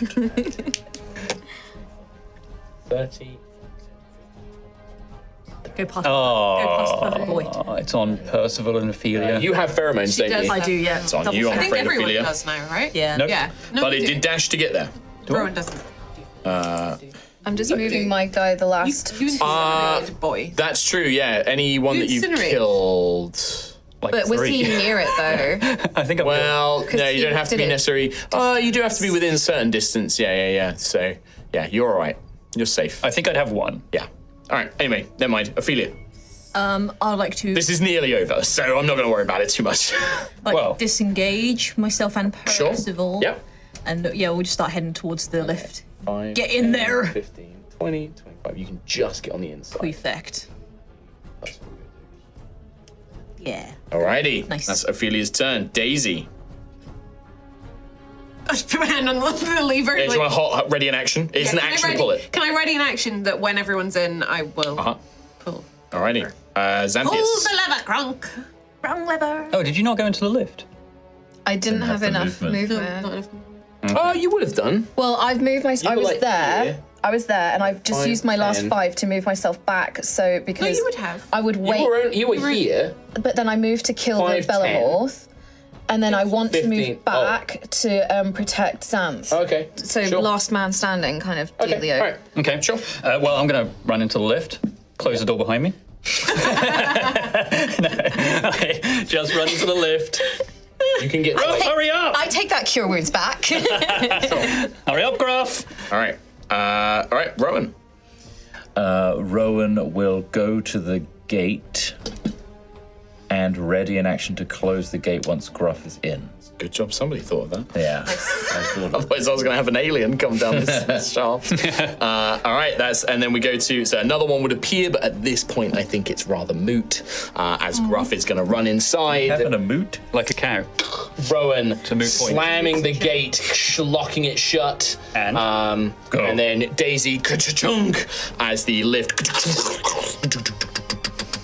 and you begin to lower. The creatures swarm the gates, slashing, gnashing, desperately trying to get in, but unable to move through the iron bars. You actually see them beginning to eat the iron bars. But it's very big and very dense, and they're trying to basically bite their way through. But it does seem that they are able to, the acidic thing kind of slowly kind of helping break it down. That's not So we saw them running on the walls before. Were they running like high up They on the can walls? go, yeah, these are full-on xenomorphs from Aliens. They can go on the sides, they can go on the ceiling, you know, they're in the goddamn room, it's game over, man, game over. They're in the vents. They're in the vents. Yeah, but it does look like these bars are going to hold them for a time at least. And these bars go to the ceiling. Yeah, floor to ceiling, yeah. Cool. So that's why you had to get in this way, like they can just climb over them. Mark, I love that we've launched season 3 with xenomorphs and aliens. Welcome. You're welcome. You won't like me in a minute. Okay. We're already spicy. The elevator takes a little bit of time to head down. An hour? I will say I will allow you to take a short rest. Oh my god. Nice. Another heroic one. No, this is a normal short rest. It does take a long time to go down. Yeah, what was the rules for heroics again? Well, you've used it, but I it's know, basically you can do it in 10 minutes or 5 minutes, I think I said, instead of an hour. But you can only do it once every extended long rest, which is 7 days in a place of safety. While this is happening, Rowan's going to sit down, get his loot out, and with the clicking of the winch that's going down, Rowan will start strumming along with the tempo of that, matching it, and starts humming in harmony to it, and we will all gain Song of Rest. So if you spend a hit dice, you get an extra You get an D6. extra D6 Oh wow. with your hit dice. Oh, I'm back to full. So, yep. Well, you have to spend at least one hit dice to get it. I did, yeah. Yeah. Well, you remember you have to roll that hit dice as well. I did, yeah. Oh. So You already did it. I'd already, yeah, I played my hit dice Nice. and then the extra d6, yeah. Nice. Is that, sorry, is that just a d6 or is that d6 plus? Just an extra D6 on top, but you do get your con modifier to your hit dice. Yes, yeah. So every time you spend a hit dice, you get your con mod, and then Rowan's thing is, and it's only, you only get the D6 once. So if you spend 1, you get an extra D6. If you spend 3, you still just get 1 Yeah, D6. yeah, from yeah. Rowan. It's still, yeah. Doesn't stack per hit free. dice. It's an extra D6. It's huge. I mean, I've used all my hit dice now. I think I get that once per... Oh, every short rest. Every I can short just rest. do that. Wow. Yeah. So- Just a little free extra little tidbit of healing. Yeah. Every time, damn. Every little helps. It's not like BG3 where I can do it out of resting it. Yeah. And it happens twice for some reason. Video game mechanics. Very cool. How's everyone? So, I'm back to full because of that. Me too. Almost there. do you guys want to have like any conversations for the next hour or something like that? Otherwise, I can just start to describe what happens. But I mean, I think- you are in relative safety in this elevator shaft. But once it hits the bottom, you don't know. I mean, I'm still, much of a short rest as this is, I'm still like ready to start blasting fireballs at stuff as they come down. Because I saw these things like biting, we all saw them like biting through, ready to come down. So I'm still a little bit like. As on the edge. elevator makes its way down, you catch glimpses into other levels and other floors, and you see more of these things skittering in the darkness, like the shadows of Rowan's lantern, or in the torchlight, you see them just. There's hundreds of these things, maybe thousands of them down here now. Hey guys, do we, have we gone too far?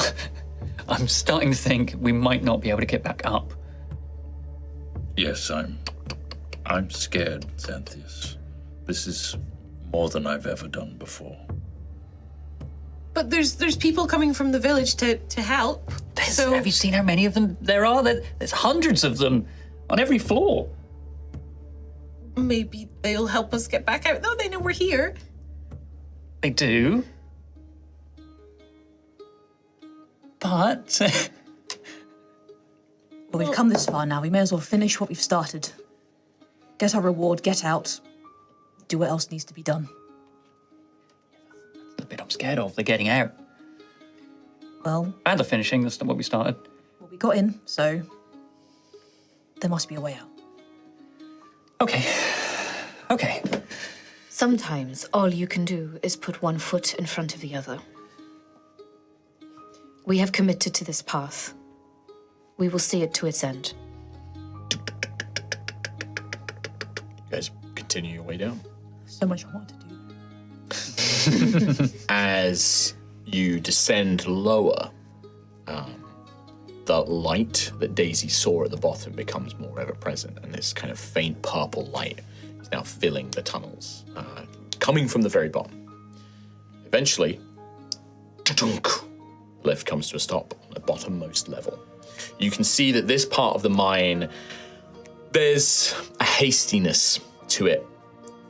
As if it's been dug desperately and quickly. The struts, the supports are not as well built, are not as sturdy down here.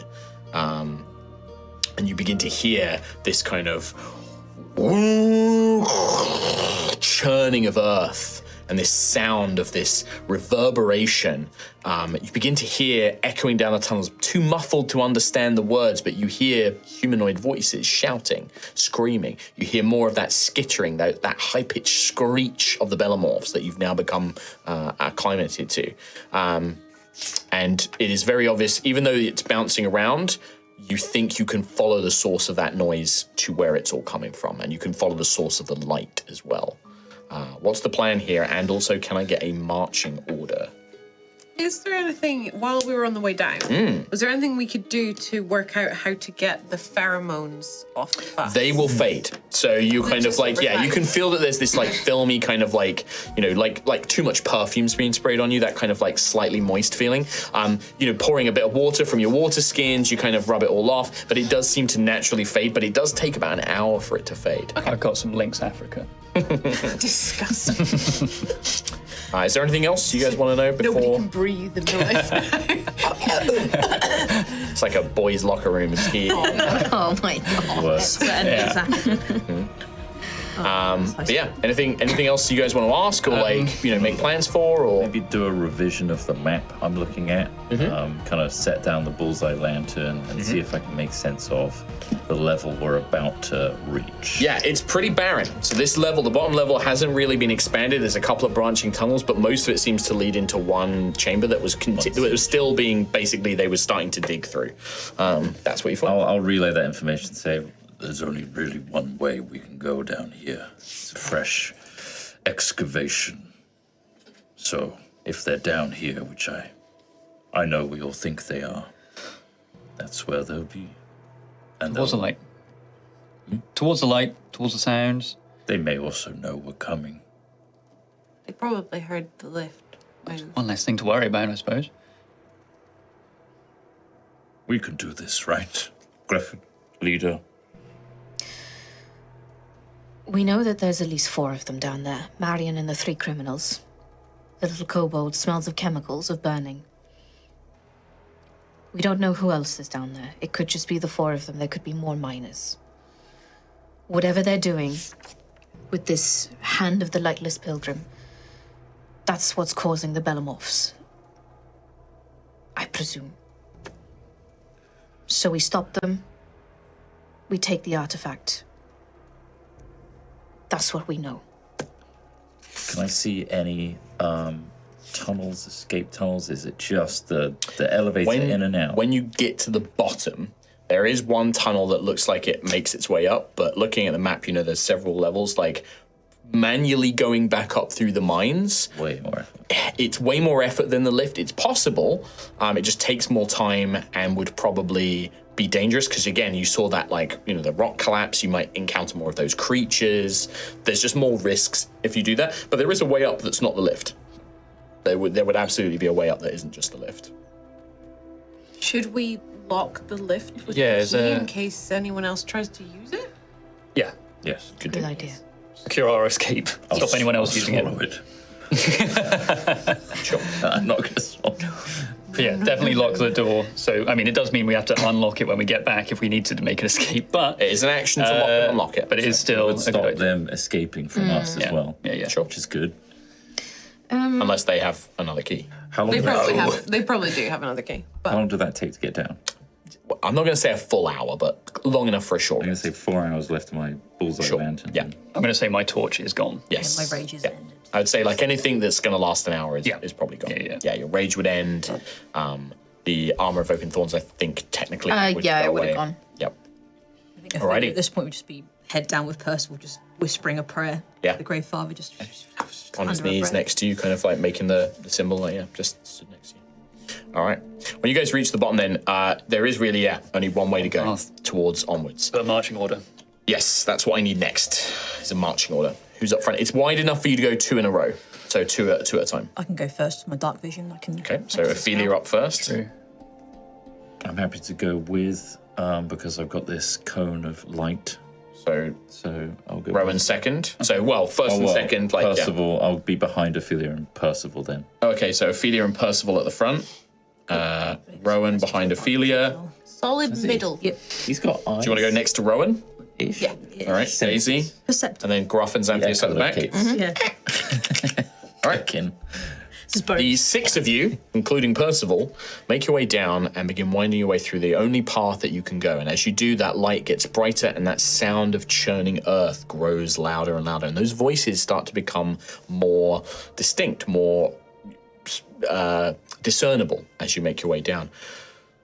For God's sakes, get it! For the God's sakes, get it off her! We've got to deal with these things. I'm trying, boss. Trying to deal. There's so many. And kind of like you're hearing these things, like you hear her like, for God's sakes, Benedict, just shoot her or something.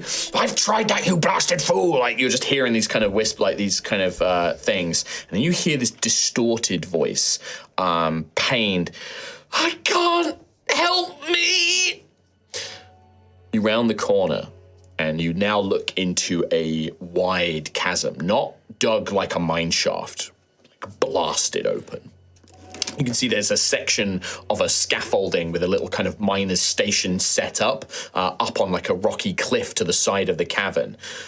But in the middle, hovering in the air, illuminated by purple light around her, Daisy, you would recognize Marion, the mining woman that you saw earlier that morning with a sack by the orange tree. And she's holding this rod that almost looks like beautifully sculpted, twisted metal itself, bound with this, luxurious leather.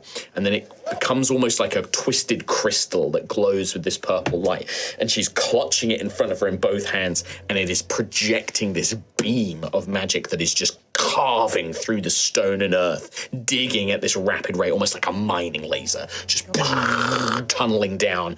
And she is just, her eyes are filled with purple magic, and she's just kind of crying out as she's hovering up in the air. You see around the cavern a very rough, tumble-looking dwarf with these brass knuckles punching bellamorphs as they're swarming towards them. You can see a little kobold with like sacks of you can see them throwing like little, bombs and things like that, and with a hand crossbow, and then a woman with a rapier kind of fighting all together, fending off these bellamorphs, trying to get closer to this woman, to Marion. And the waves of magic are almost like pushing them away as she's just out of control. And this beam, like a whip, almost like digging through the earth and just creating this huge chasm in front of her. Around them, bellamorphs, the ones that you fought, but you also now notice one you've not seen before. A hulking, armored version, much bigger. And it seems to almost be overseeing the rush towards the 3 criminals, looking down at them.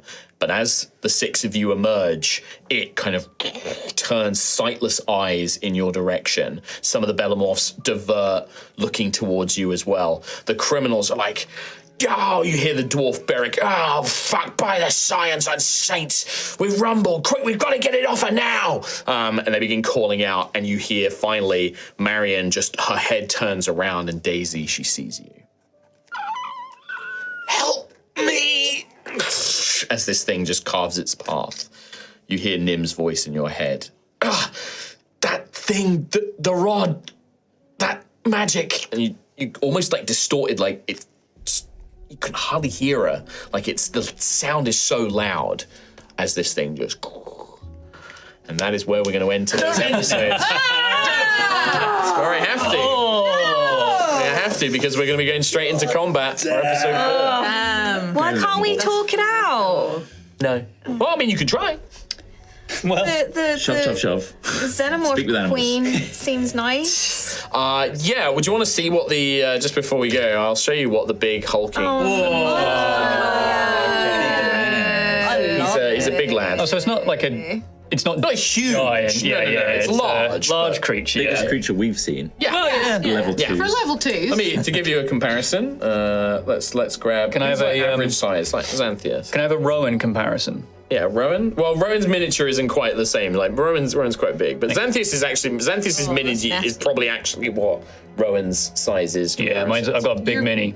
for some reason. Yeah, you went. So it's about a head over me. Yeah, it's big. It's like broad- 9 feet tall, but very broad, very large frame. more than a head.